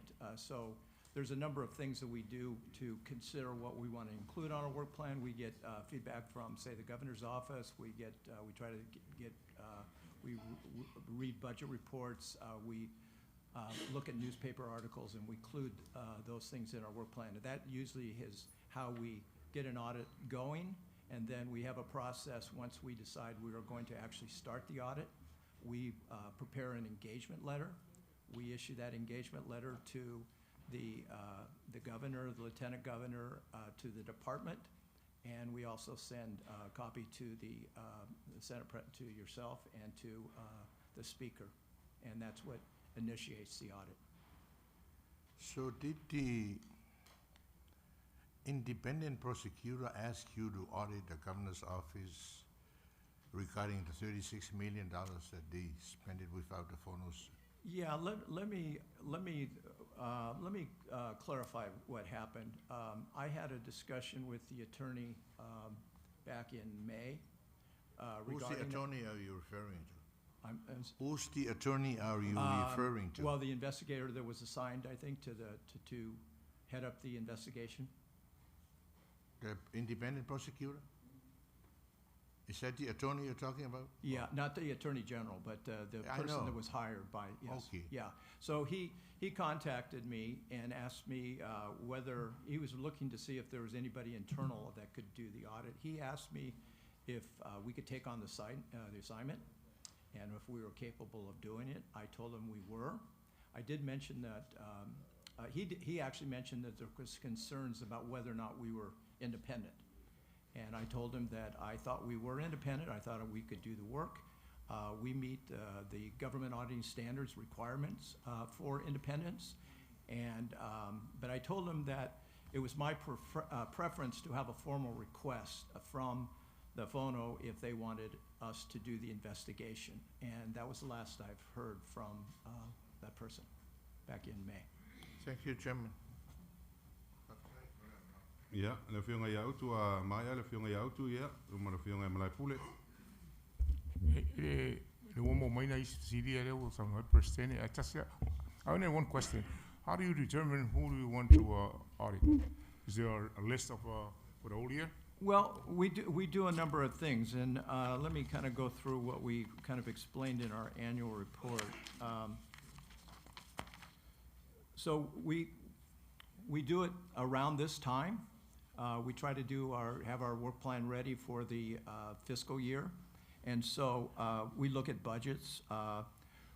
We look at performance reports, agency websites, other sources of information about the agencies. We look at concerns raised by the legislature, even though they might not have come directly to us. We listen to what's going on. We look at previous reports done by the office of that particular office. We have some audits, I think, that we're required to conduct. We look at other audit organizations to see kind of the work that they're doing on similar topics, and then also media reports. And so what we did last year is we had several brainstorming sessions with the staff, and we started with a big list, and we culled it down to what we thought we could do. So aside from what you're saying is, we can also take requests, right? Is take what? Requests. Yes, from the phono absolutely, or absolutely, yeah. From the legislature, my preference would be to get a formal request. So I believe I work for the government. I work for everyone as a whole, not like individuals. And so my preference is if the FONO would like us to do an audit, to request an audit. Well, I haven't seen any of the requirements from you guys for sending in the information, some of the questions that was asked. But I'll wait till later. Okay. Okay.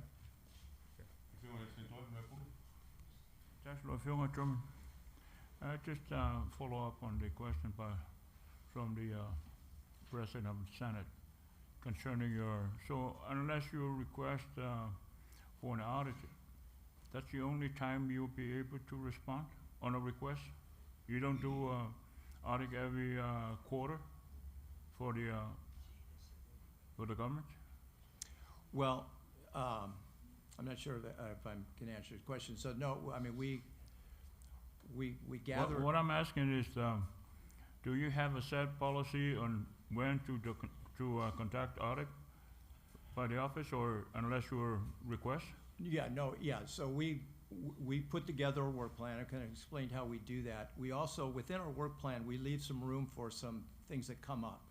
And so if there's a desire for us to do, somebody wants us to do an audit, whether it's the governor's office, it's the FONO, ask for a request in writing. If the FONO wants to approve something, we're certainly willing to accept that assignment. I usually like to be able to look at what we're already working on, where we can fit that audit into our schedule. So. Well, I just heard what you're testifying on the question by the President on a request from the independent prosecutor for an audit. So at least we have an understanding of what is going on. And yeah. You still reside off island? Yes. Like I said, I'm here 90 to 100 days a year. And how are you able to oversee all the the office Well, yeah, daily it's, work yeah, and no, stuff. I think that, I mean, one of the things that's probably made it easier is just experience working during COVID. I worked for the city of Oakland for 5 years. During COVID, we worked from home. We all worked remotely using mainly Teams, Microsoft Teams, and we were able to, conduct our audits. We would, at that time, we were even communicating with our auditees by Teams.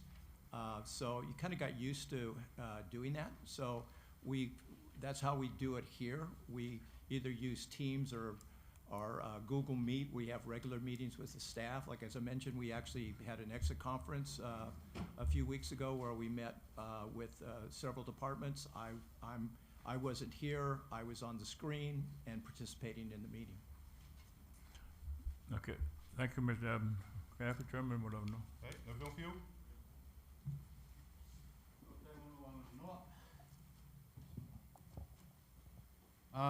On your budget, you have the travel. Uh-huh. And it says what? Business and training. 63,600. Can you elaborate on that? Yes, that's money that we received from a TAP grant this year. It was 82. I think all that money will not be used this year. That money, we secured a TAP grant that one pays for 2 of our staff to attend an annual conference of the Association of Pacific Island Auditors. We'll send 2 people. We have 2 people there right now using the TAP grant monies. We also will be able to attend the Association of Local Government Auditors annual conference. We're going to do that virtually. And then we also receive funding to send a person a year to the Department of Interior's Lakewood Experience, which is a 2-week, very intensive training for staff. And so that's what that money is geared for the most part. It's also being used to pay for some of our memberships, which allows us to avoid using local funds to pay for that. So that money doesn't cover your travel back and forth? No. Okay. No. So when you travel from California to American Samoa, do you receive per diem? No, I use my housing allowance. Okay, so your housing allowance, is that based on here or in California? Well, it was an amount that I negotiated when I negotiated the contract to cover my going back and forth. So I don't claim any per diem. I don't get reimbursed for my cost of travel. I use my housing allowance. Okay, thank you. Is it my fault? No, just your facility up there, No. Excuse me, you're Mr. Edmund, right? I am.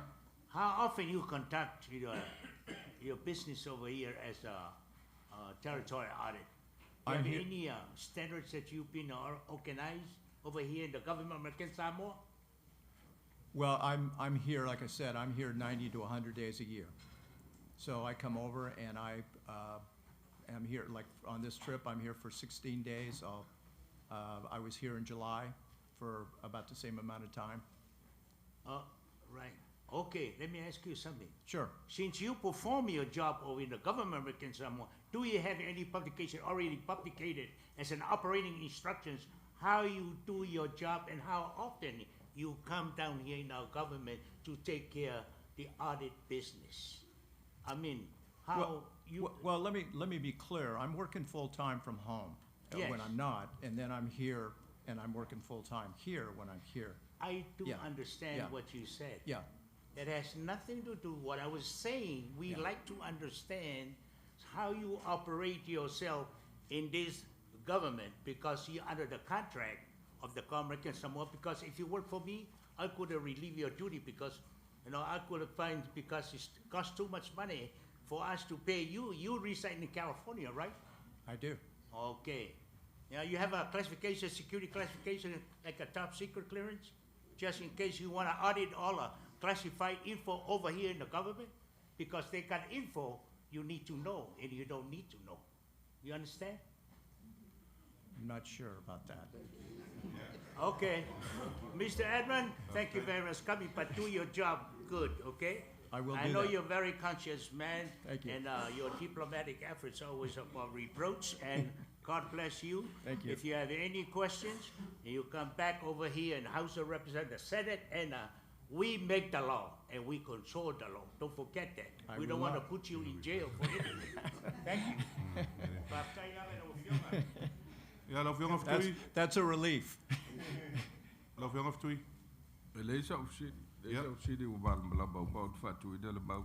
Ja, sa mooi ska ko afkai maar ka kom op. Ja, la vet afkai. Edmund, Mr. Edmund, Mike Edmund. Mike Edmonds. Thank you for coming this morning, making your time available for this budget hearing. We wish you the best when you go back home. One advice, be honest. Yes, absolutely. Have a blessed day. Yeah. I can't do my job otherwise. Mr.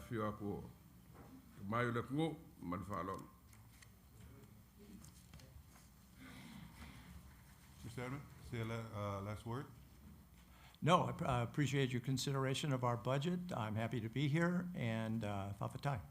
Thank you. Have a nice day, Mr. Edmund. Thank you.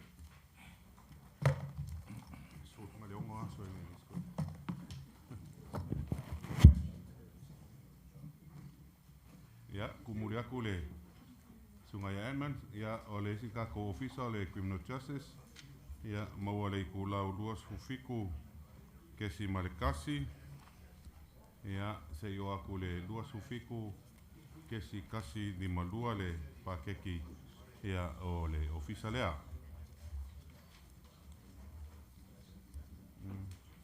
Ông sai mấy, còn một món.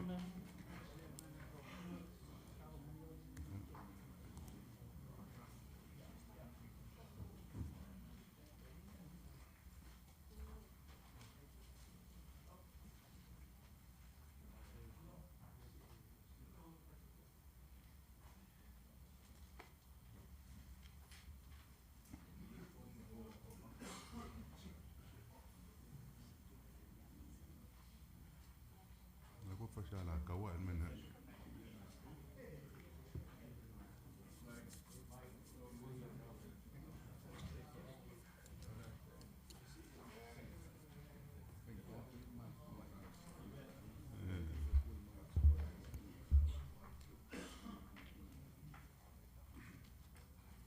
Ya, kumulia kule kako mon maula ya ole kako ofisala soia criminal justice. Ya ila lo baba inga ya kinga ya meriana fayai ya bala wakule ka kumun mau ya sumai kalmai out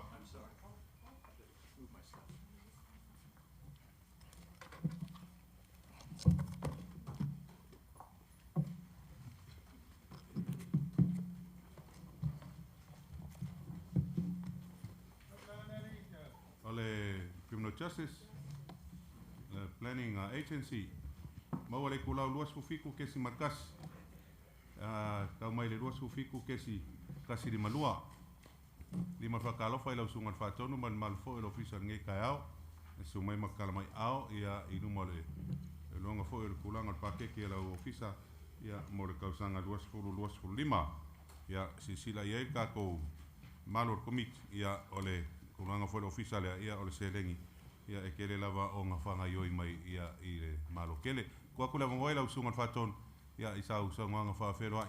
Ia ma le kulanga whoe lau pake. Ia ku maila lea ia e wakunga i fisidion malo kumiti. Ia pos whamongianga ia whoe lau sungan whaton numan malo nkangaruenga. Whaftai. Whaftai lava e lau whiunga te komiti mo le manoa. Ia e momo lava on whatulo watu le pa ia malu al fono whaitula a fono Amerika Samoa. I le afio lau a fionga al Prestene, lau tō whātua olo le en whalenga fuli e le motu. Whapea tupu mai e le atu nuu o loo le motu mawalunga. Ia e whātalo whatu fo i le afio le fionga le fonga whetalai, lau tō whae tau tō tō sa wali, whapea, pa ia mal mamalu o sui us whono le mau tō sui. O te whaatalofa atu fo'i le pa ia mal mamalu le komiti, ua whito i tonu ele nei tai au. Ia o le sawalwal mai fo'i a le nei ofisa, ia ona o le wala au i le ilo ilonga al paketi. Ia mol tau sila fia, ia o le paketi a le nei ofisa, ia e wha supe uma mai lava i le malo tele, o le federale, ia na o le tutongi lava o le whaatonu, ia ma le sui whaatonu o loo whaatupeina i le tupe le tato malo, ia malo uwawa, mal whaalo tele, whaatai. Tai, i sa mga lau sungat whaatonu, ia, ka komit, ia, le whiunga ia mga lei. Le whiunga ia rotawa. E kele wasiri le fia whaiak. Whainka kele lua bari whonga whikalai le o kwa whakafa mai olo whakuse mau. Ia lela la whakoene mau. Whaamalo roir ka ko mun mau mlo ava lava. Walo atu. Ia, o ele mau, ia la wasi mai awa ngai whiunga. Ia, lau whiunga doa tawa, whaamalo singa le mau.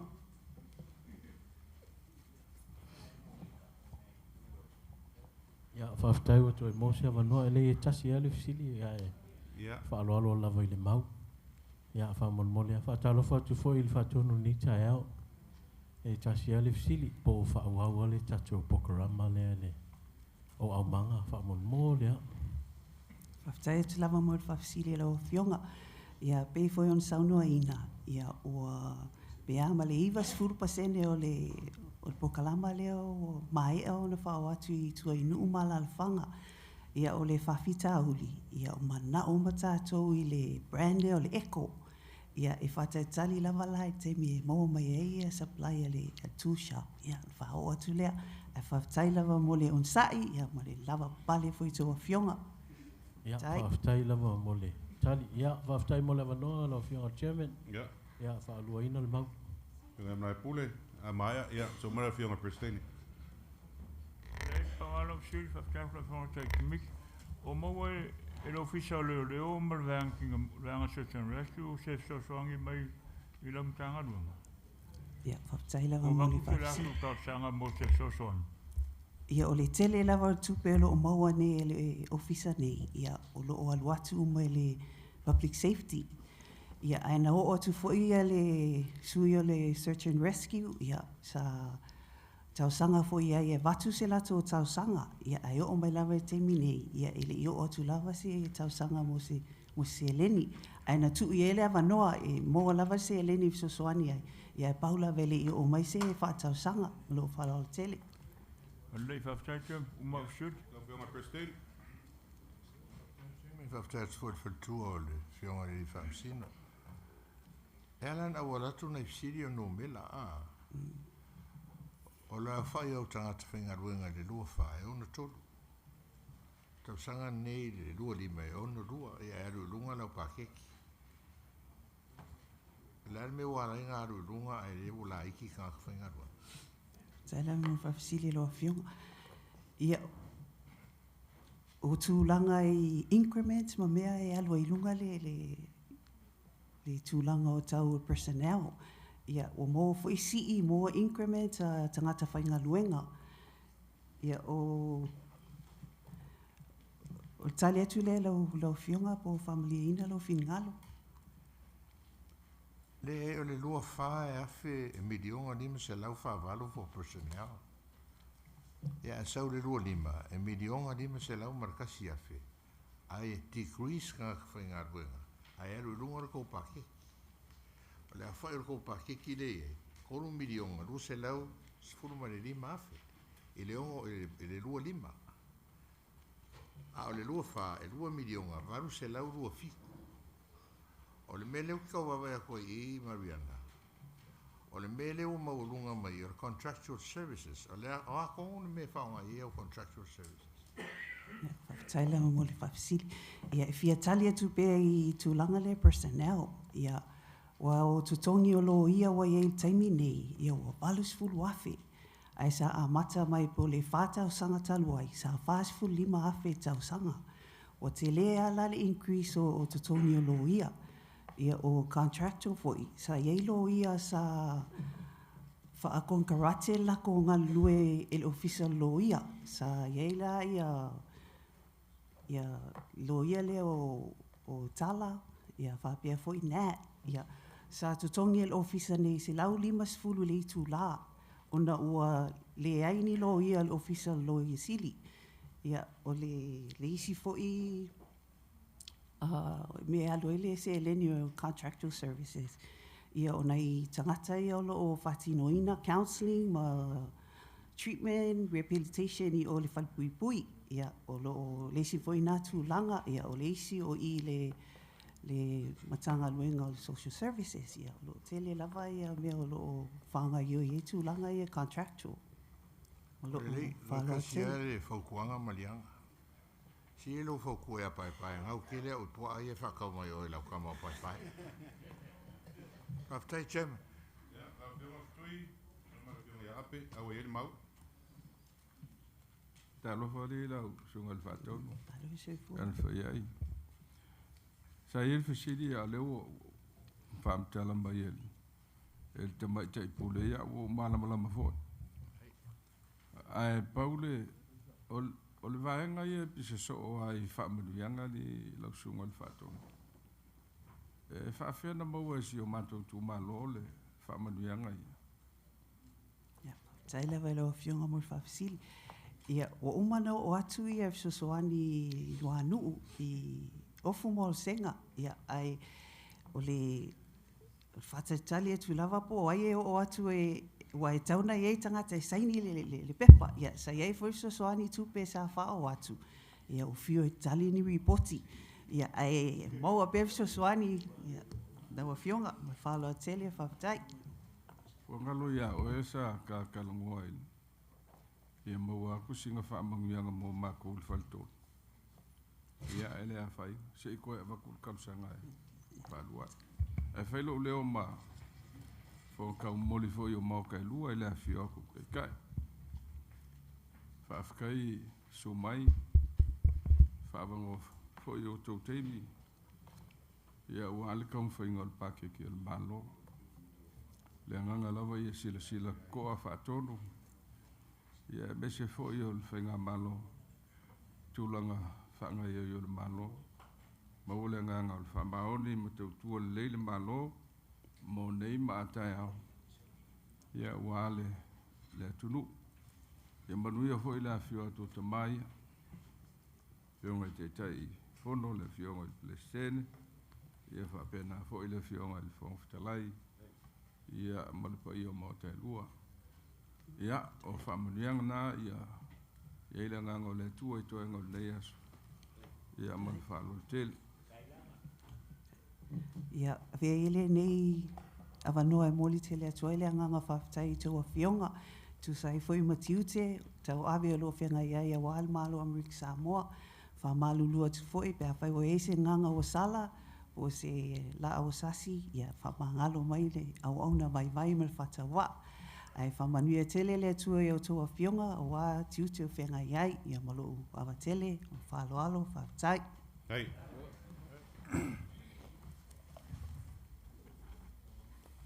Pa mole lau sunga ftui. Ngau admin nga wako ki tau ngol whafkai. Ei.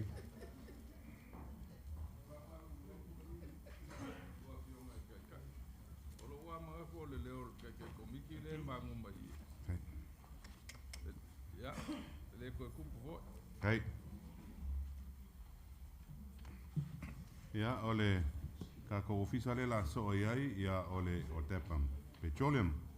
Ia I lalo ke ka inga ole ki ngā ia risa tuato ia olo maua le pakeki ale makangaluenga lea ia ile e kurau fiku a fast fulongo kesi markas ia e waku le fast fulongo kesi luas fulkasi ia ile kusi raikiki le kusi raikiki olo ia le pakeki ole ale makangaluenga lea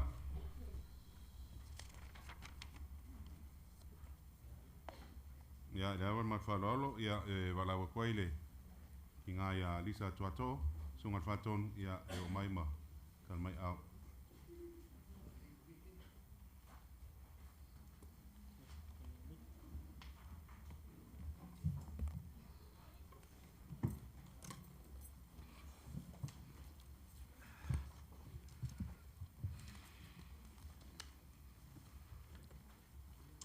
Ia, wako le lima whakalofa, whawhiroa ia kui lau sungan.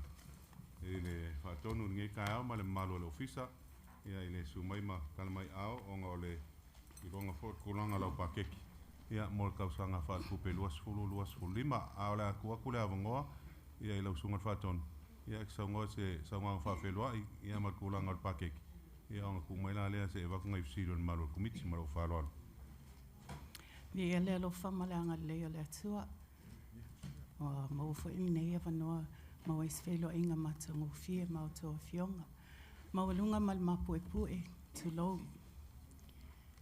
Patalo faatu lua fionga lua vaase e lua tai komiti o le tato ilo ilonga. Ma malu mai le hafionga al perstene se nati. Ai mai se la fionga al sui perstene ma fionga i sentoa. Malu mai fo i le hafionga al fonga fetalai. Le fionga sui fonga fetalai. Ai mai se ia tato sui filifilia o le mauto sui. Tulo, tai au manuia, lange mai au tau a fionga. Haftai, i le saunganga lau sungat whaatonu. Ia, peonga sisira foi mkanga ia ele malo kako office. Ia, ole kere foi lamo se lengi ole lofanga yo ele mkanga luang. Ia, ole se lengi mai le malo kele. Ia, ole a kuakule avongoa ele kako kumiki. Ia, esi whamangianga mo le kinga ia risa. Ia, opa o se mau. Ia, ai, olo ia inga luenga. E lo fia whamai inga. Ia, lo fionga prestene. Onga sole mal fionga e santoa. Kere ngai fia fsiri nga whai koe ia risa. A whawer kusi au. Ia. O le nga ka whalima. Ia. O le rola pe la whawhenga au alako nga fsiri le mo se whaonga. Ia. Al mere mo riel mau ia whangforo ka ko mon mau ai. A pasi elisa. Ia, whafkai wa ele mau santoa le wa ele mau. A vele vai whai ma fong ka mon mole ar malo kumit. Mole akula ngang whafkai lau sungat whaatonu. Ia ni ngai kai au. Ia le sumai ma kalamai au. Ia e mon mawinga kulanga ar pakeki. Ia au mai ngā o. Ia manguia lava ia ngaluanga ngeas. Ia. Whaftai. Whaftai lava i au tau a fionga. Aile i awatu se mato whaftai whaale lava. E avea ile nei teimi e afo e awatu o te talisonu wa maua umato invitation i le whamoe moe o le mato summit. O le 3rd Annual Disaster Resilience Summit. Mau te iloa fo'i e te leo na le awai atu ono whea ngai o tō mtiu te tāua. Awa iai mea alofa na o mai malmato ofisa. E o mea alofa i o lo tufutufaina i a ilato umai awai atu le summit. Ia o le alaua iai a tina ai o ofisa le tufa mai. Ai moli atu le anganga whaftai, lau anganga mawalalo. I le nei whaaloalo mawalunga o ato whafongai fo i nei tai au. Te talo le alofa ma le anganga le atua i mawalunga pia leo ina al masina i au toa fionga. A wanga luenga whita mo se le lei o tangata anu o Amerika Samoa. Te talo i whamanuia pia o atoa fionga. Ia manu te le ina fufuanga toa le nei aso. Wawa tele mal whaaloalo whaftai. Hei, mo foi le ngang whafkai, whai ma fionga i kai fongo. Ia mo kulanga foi o mea lofa peong ka pengainga. Ia mo le ofisa, ia me se kulanga ke upusi ma lofa lofa tai. Tai.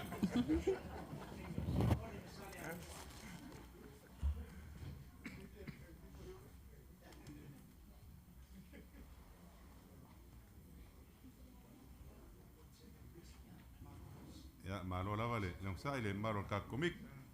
Koe kasi lava ka ko ofisa lea, ia mulmuli. Ia ole la kumuli akul mon mau. Ia ole sungai le patonu ia mawai. Ia mawale kulang al pakeki ale ofisa le ia ile kulau kolu sufa kesi malkasi ia se yo akul kolu sufa kesi di maongo. Pamon mole la pengaluenga se mai ale ilolonga onga.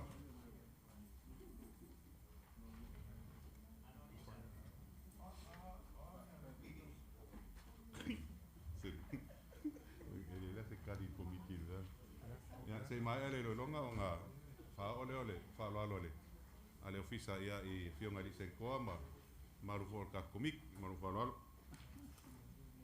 o ku siari mornak ya vai fu wale le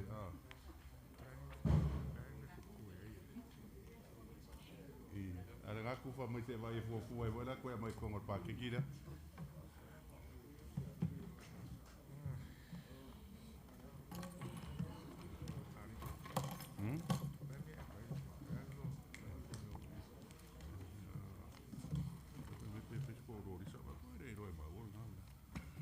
Ya, fakaro faku ilo sungat faton.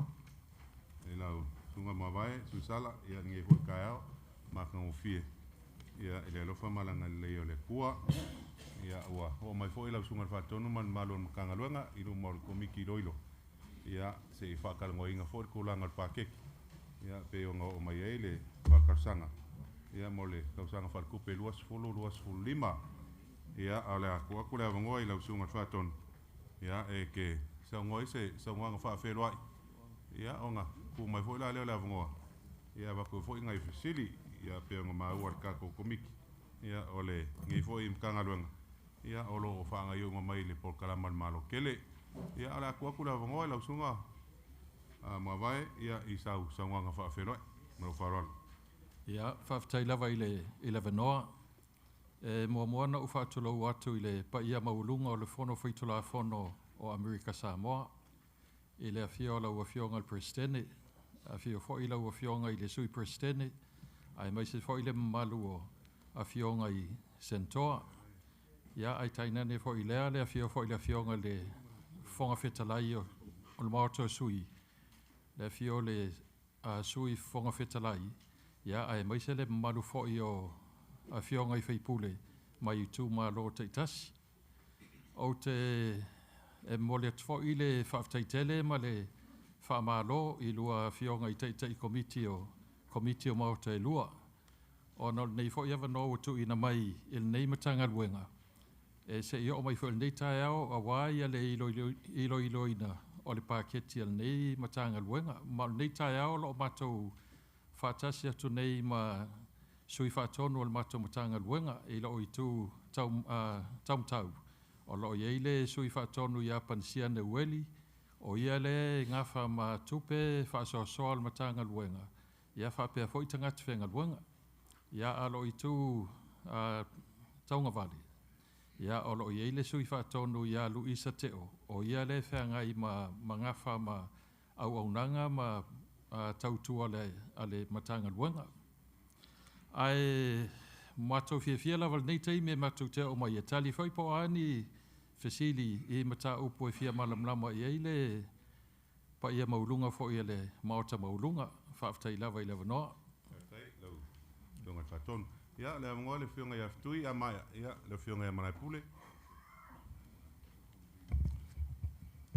ele se fesili a ul kanga luenga langi o le siringa i makanga luenga o lo le leile whanga i o inga o lako ofisa kau kua inga o le atulu menga ele isa ofisiri o whaakuinga le mau malo o whaaloalo kele e whaanga fua le mo le mau ia ua vela fo il whala i le awhio ka mai o le atulu whaaku le mau whaanga fua le sunga i le whaatonu ia masui whaatonu ia e whaauau kaku waso ma le whaaloalo ia o ile mau whaaloainga ia lau fionga sentoa Actually, lo no le fionga te komiti le usa no le fionga sui fonga talai mo si fia tatu moto le iti nem tanga luenga whaftai ia fionga i kowanau le fionga ia luktali le fionga ia tauese fionga ia tongiola ia le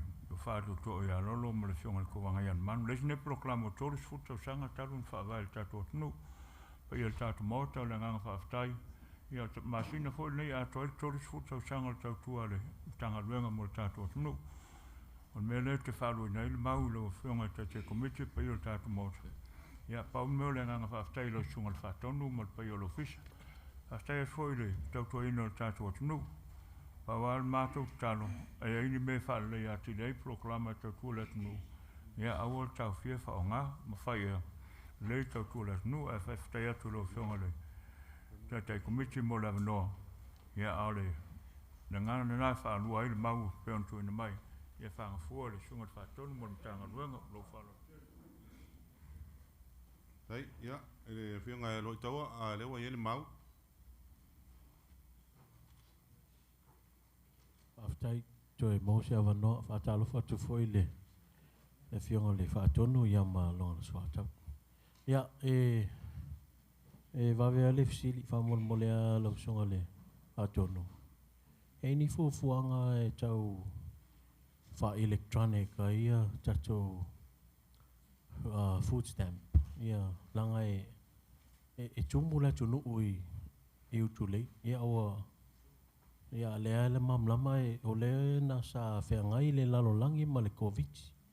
O e ni fuafuanga e whaonga le teknolosi le ua am whaina tato whaonga ina i tūlanga ia o food stamp ma le tumu atu le atu no ui i utu lei wai alu fo ili tupe i el pasese ma tūlanga whapea ma le whalualu.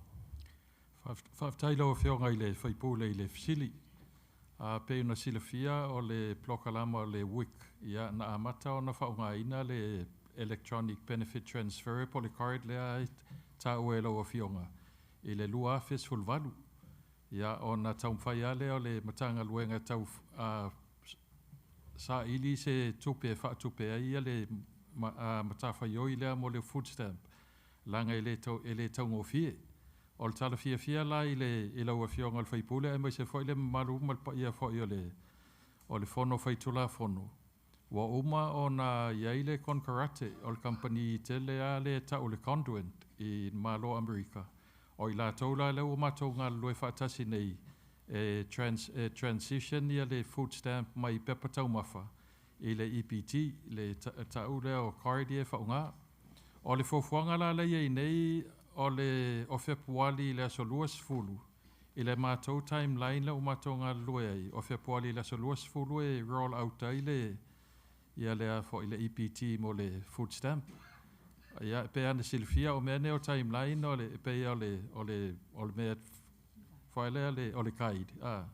O le whaatalsanga le sa u avea i le company le o le conduent ma i lato umalo o matonga lue whaatasi. E na ia whaavave am whaiana roll out nei le i mai al tausanga wa lei. Ia ai o te iloa a le ai o se taimi o le January po February. A ola le tūlanga na ia ona le toi o maile o tamam tina matua ma i lato umalo o a ngā wa ai plokalama nei o tautua i e ala i taumawha, pepa taumawha. E le toi o mai ala ofisa e toi piki o lato pepa taumawha. Tasi al teime sa wai apply, ia o nā ngā wa ale mo le tausanga atoa. O masina umala e automatic na load le ia le food stamp i le lato card. Ai pe o le tali na le fisilia lau o fionga. O le tausanga fau po o Februari i le mātou timeline o le taimina e le toi whai eini food stamp ala whaasolo lo i le EPT. Ia, whaaftai ne se tala fia fo ingoa. O le a tatua ngā i lea tūlanga. Ia, o le si fisili wa mole. Ia, nanga i fo ia nei tatua ainga tau mo whai. E whainga luenga le pōfo. Pe ini fuanga mo le lewa whai le aura unanga i le atunuu tūlanga le take care. Pe ini fuanga mo nai mātua o loo tau ma whai e whainga luenga le pō. Ia, pe ini tau soani pe e se tusi ave i ofisa leo whainga luenga i pō whanwhanga luenga. E tau mwhai e ave na i le sifi ao la tō. Se tūlanga whapea wai e need fo inga sa ili ni tangata e tau sia pia whapea e whainga luenga pō le tangata. E pe o tau tilo i lea tūlanga pe ini pokalame mo lea tūlanga ma le whalalo. Ia, whaftai level fisili. Masalo e lua vaenga i e fisili ngia lo fionga. E le whaipule. O le vaenga mua pe e mawhai el matanga luenga o na whaise tusi ave i le whainga luenga. Ia mawhai en wha sifi ao le tangata le ia matua. Ia o le tali e le ai. E le mawhai atono e mawhai na ave ai o te leiloa pe alo ia e company tua ma businessi ia se tusi a watu. A o le lon lua. E ia nofoanga tausi. O le taimi nei e tasi nofoanga tausi 24 hour lato operation le sa offer. Ai foi. Ona o le ai o nisi Ola o mai e whaatausanga ina ia le tausinga o whanau i le taimile o i sifilpo. Ia o le mea whaina e la o tau mwhai mātou i ngā lue maisi providers, ai a wha pe i se need. E mwhai whaina mātou ngā lue ma nisi providers. E pe ila o le provider le sa tatala ina le 24-hour service. A o le provider le sa le whai el 24-hour service mo i la tō i ngā lue le whalmai.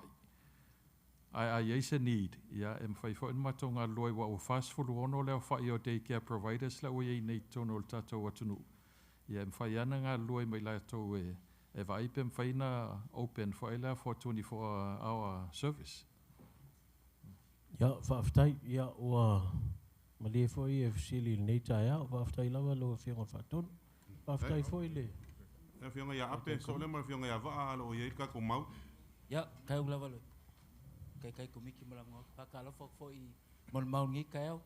Le ole se kurkulia ko pele ka ko EPT card fa mol mole suisala. Ole ngi singa o kulanga wa ai ai. E kulanga level full stamp. O kai au ngengo usu me ksau ki fenga luenga. O ke sau o kule sign food stamp accepted. I lumo ka vale rent. I le pisingisi. A elora i o le mafa fo ngali. A fa pe ku fa kasir ka vale rent mal fale e accept ai fu e food stamp. E iai le au wala e whao ngā i e ka ngaka food stamp e rent ai ka vale. Ngā se pui puinga, lea ngā kongu ngā o le EPT, e scan lau mea kau mawhal whale o loa. Ngā alu le lunga lau card. Pui puinga avo e ngā o po kalama. Ia auange e se a whainga, o ngā ke lef so soangi la kungu. O lo mo food stamp. Ngā ngā whaale aku pia whapea, i kulanga o le mkanga lue ngā lau ki le aku. Ke le fio ka wa aipo whelwanga o ko wa malo si kula fonga le food stamp ma le wiki. E ke le uloa po atairu sa ka aur kulanga ngā ua ka uese mga kunge kai au. O ngā o fale rent, o fale rent ai ka vale. O le fale uloa foi pot fale inga, le mele e ngei. E iai lava le awala, whao ngā i food stamp i me ngei. Mara whao lau whafkai. Whaftai lava i lau whionga i le whaipule. Ole e le tangata sa whaia le post le i lunga o Facebook. O le poa le sa o vai le post le i le whal o loa le i ta wale rent ai pipi i whaatasi le sain o le rental car ma le sain e talia le food stamp. O le aso ana so oi sa tuli e lol tangata le food stamp e alo i whaatong nu whal o loa a vese le lato sain ma wha pipi i lunga o le lato whal o loa.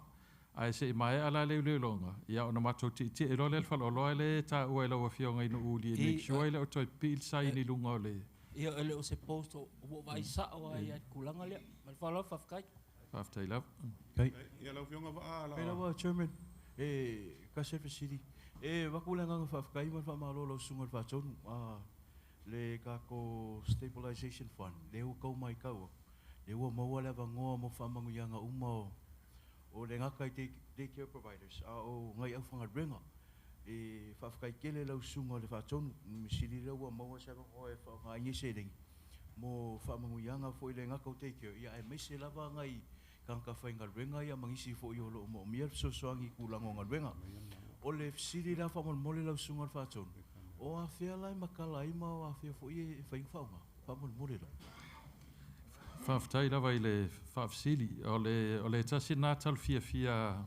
il nei tai au, i le ngata i loa fionga, e mai se fo i le pa ia maulunga fo il fono, fo i tola fono. O na o lewa tali a mai le mātou plan, le sa ave i whafol malo tele. E mwhai ena whaunga i al tupe le a e fiso soani e le ngata i daycare providers i e fastful ono, a e whapena fo i lato au whenga luenga. O le mela le mātou te wa i e whaunga ina le 10 miliona o le aso lulu, le vai aso nei o le a whai ilfontanga i kick off ai le whaamoi moel nei. E iai leua wala ulia daycare providers e fastful maleono. E o mai i le aso lulu. O le aso lulu larvan na o le a tufai application e apply iai e providers i tupe ia e tā ua. O le whaamoemoenga ia o atu ia se te ma le sotolus fulu wa umana applicate a toa pe a ma le 10 miliona applicate a umalon applicate ia ona whaiflola ia ona tuftu whainatu ia le tupe le a masalo il masina October o mfaina maua uma e daycare providers ma tangata whenga luenga uma daycare providers e alfisosoani nei wa foi ola maua. Mo nei foi vai tau a wale ele ngata o le tupe e fisosoani lau whenga luenga e wha amalusia aile e wha le una ia le whenga luenga pea employee retention. Yeah, but at the same time, ola ave foi il tupe I nofoanga tausia po daycare providers. E wha lele ia tili ia nofoanga tausia ia lom whanau le tunu. Afkai, nia ua mai SFC di rau o mga whapula sunga whatonu. Ia ngai whamau ia ngau fo iwa. Pao koi kako wa kungi. Ei vai kau, afkai, malo ngoa, Chairman. Hei, ia, la fionga le. Talai.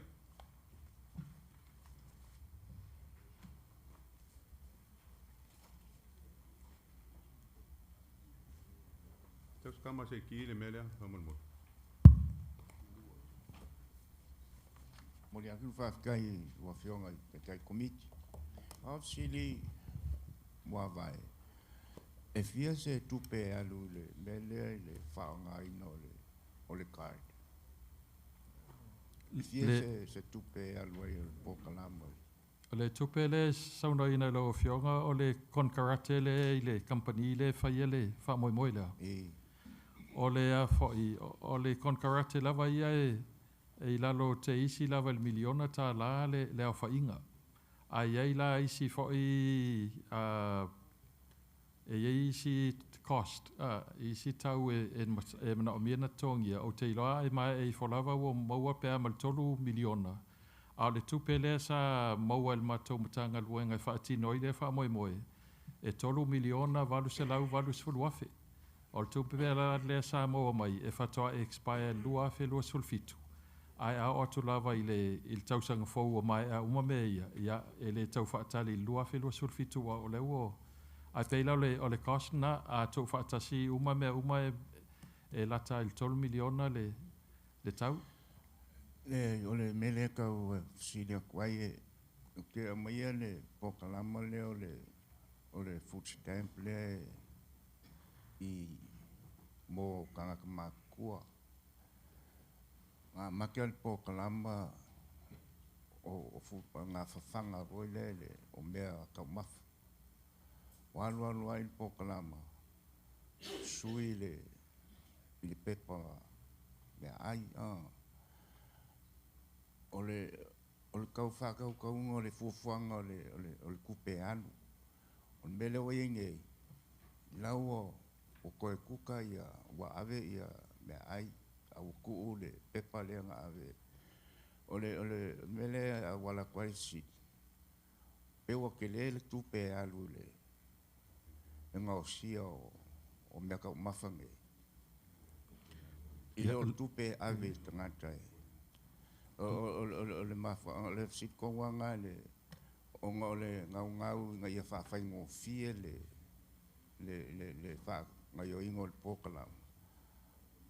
Ai a le alu lan tupe le o le kampangi le kon kalake le ka fua wal fa ngā ingo le kai.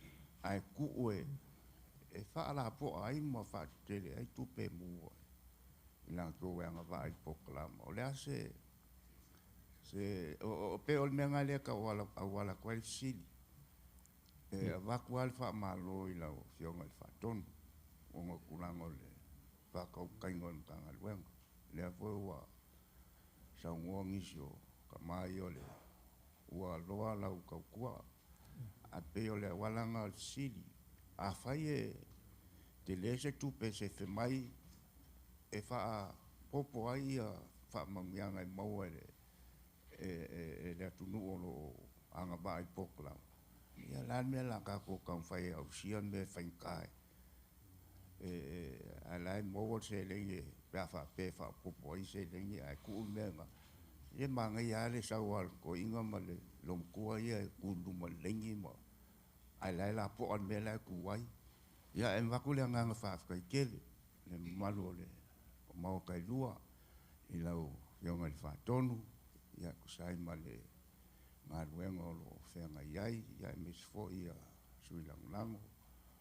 Le ai le kau se luaku ia ma ia ma ngā lea tunu ia e mesi fo i le malo fionga i fai pule wa longa fo i le kaukua lau fionga i whaatonu ia e mesi fo i a sui whakong e wa kwai le nganga whakaikele whakai le amungo o mwhaiong mou ia e su mai ai kako kalkalungoa mwhasoa ia wale kulango koku whasoa le uafe lua sifuna lima ia alofa le akua maua le malosi kingo le mafofau ia alko mai e kaukuai le atunuu e ala i kofinga ia manguia foi le afio aku kai komiki ako le afionga i pleskenge ia whapea le mamalo mau kai lua whaafitai Whaafitai atu lava i lau afionga i le whonga whetalai whaafitai fo i whautuanga ma tima inga fo i watu ina mai ma ai mai se ale lang sua ma le sapsapaia fo i o ngaluenga whai al matanga luenga Pawal me fia wha malam lamam wha pula wha molmol lava o lau o mau atu le mele sau no mai e lau a fionga o le ploka lama o le food stamp taluana a mata mai le afi iwa se lau iwa sulmal file o mai le so e na o pepa tau mafa lava e lau o whaian ia mea ai fo ele pe o TEOA a le vaenga la le o TEOA le ia mea ai vela ia o lo o tuftufa ina nei o le tūlanga fo ile il tātou plokalama pe al teimina amatai 5 miliona al paketi e whai eipe patau mafa al teimin nei lawa sfultasi tesima le 5 miliona lawa o il paketi mal melal na o le tupele maua le tote le o tangata o le wai lima ia benefit level e maua i le masina o tangata o le to'otele lava e maua se lau fitur masina se lau fit tala o ise e maua se lau whaiva le masina o ise e maua le se lau lua fitur masina o ise e maua se lau ma le iva le masina ia o ise e maua le iva sulfam tala le masina e fuafua la ia le pepa tau mafa e maua a nga i le tupe maua ai a mai ala pensile fia fo ele nisi fo il fono faitula fono a mai al fiscolia o tupe uma e tutoi ia ona velo tal sanga i fa foi fa nga e toi tu fa toi fo inisi pepa e tau e mato le end of year benefits o le tala fia fo ila nei tai au o lau o mai fo il fatanga na le vai asole sa nena mavai watalia le mato tal sanga ele ngatol a mo wal food mo le masino se tema wal masina mulmuli o le tausanga faltupe ele ngata lai maua ia o whainga ia sa u tolo lau inatu ai maua fo ila ma le ponesi e lua se lau iwa sulta la al tangata ia ai o le esenga lana o le food stamp ia ma le TEOA o food stamp lava ia o pepa tau mafa e maua ai alua ile al tangata e whaatau ia tau mafa wa fo ia le tau singa o le soifo maloloina Ai, daile, sa nganga lau sunga whatonu. Ia, ringe foi kai au, ia po foi sa nganga le fionga le. Fong fitalai.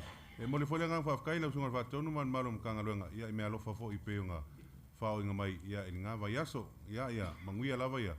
Ngā luenga ringe yaso, whaftai. Ia, whaftai tele lau a fionga le tei komiti. A vea nei tai me mo le 12 whaftai tele lava o no le lava noa fo i o mai fo i le ilolonga nei yaso. Ele ngata fo i le mo le atu whaftai tele lava i le paia maulunga fo i fono whaitula fono. Ona o le langulango ina ma le sapsapaia pea o ngaluenga whai al nei matanga luenga. A wal tau tua ina ma le au nanga o le malu mal paia fo i se o tato atunu. Ia o le talo. Ia manu tele ina ia a fionga i sentoa, a fionga i whaipule. Ia alofa fo i le atua ia whaatasi mai fuafuanga umolo to ne yaso whaftai ma ia soifua. Ai.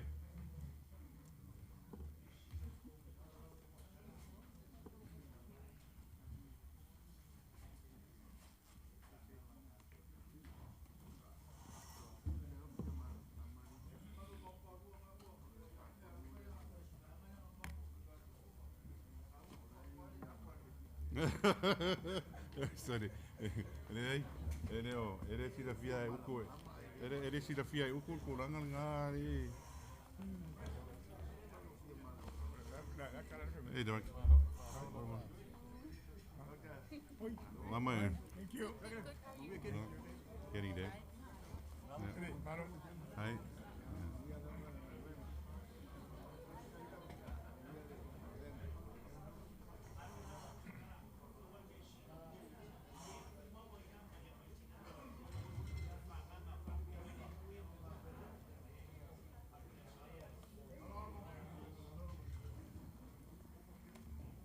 Ya, nak fanya sako.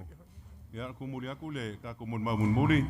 Ya, vele le vai fai ma fo ko mon muli voi le so ako le fionga i. Ten ko ya out. Moli aku le ngan fa afkai. Ya, la fionga prestene, mas fo le fionga so fon kalai, le fionga fon kalai. Ya, mal malo ka ko komiki nge ka au, ka ko ngalwenga. Ya, makali e fo nge vai aso. Ya, al pakeki, ya al fainga malo luas fulu lima mo le ngan fa afkai. Ki nga ya Catherine male malo fo el kako official pakeki ya mole lava ma se mai au ya lang suor kako ngalwenga e ko e msalo ko e dua lava nga ya so e ko la so kaao mala so lulu ya o nga kan faila le e fa mai ale ko lang ol kako pakeki ya le gang fa kai nga ya mangu ya lava le nge ya so ko fionga ya ra fionga president e se me ko ia va ko alfa kwanga va ko fa fa kire ro fiona kai komiki nga fa vai lo mai le fiola o fiona fon kalai o le kokuru le ngo mai o ko va o ko va o ma chin fon kalai a mesa fo kwanga ye o uma lo le ale o shuka ma ko e le si me ngo ko i mangai fia ma ko va nga le o ko kai e sui fon kalai e ma nguir ka ko so ai ya ka kwanga ngeri ya ave lo le wala ave apa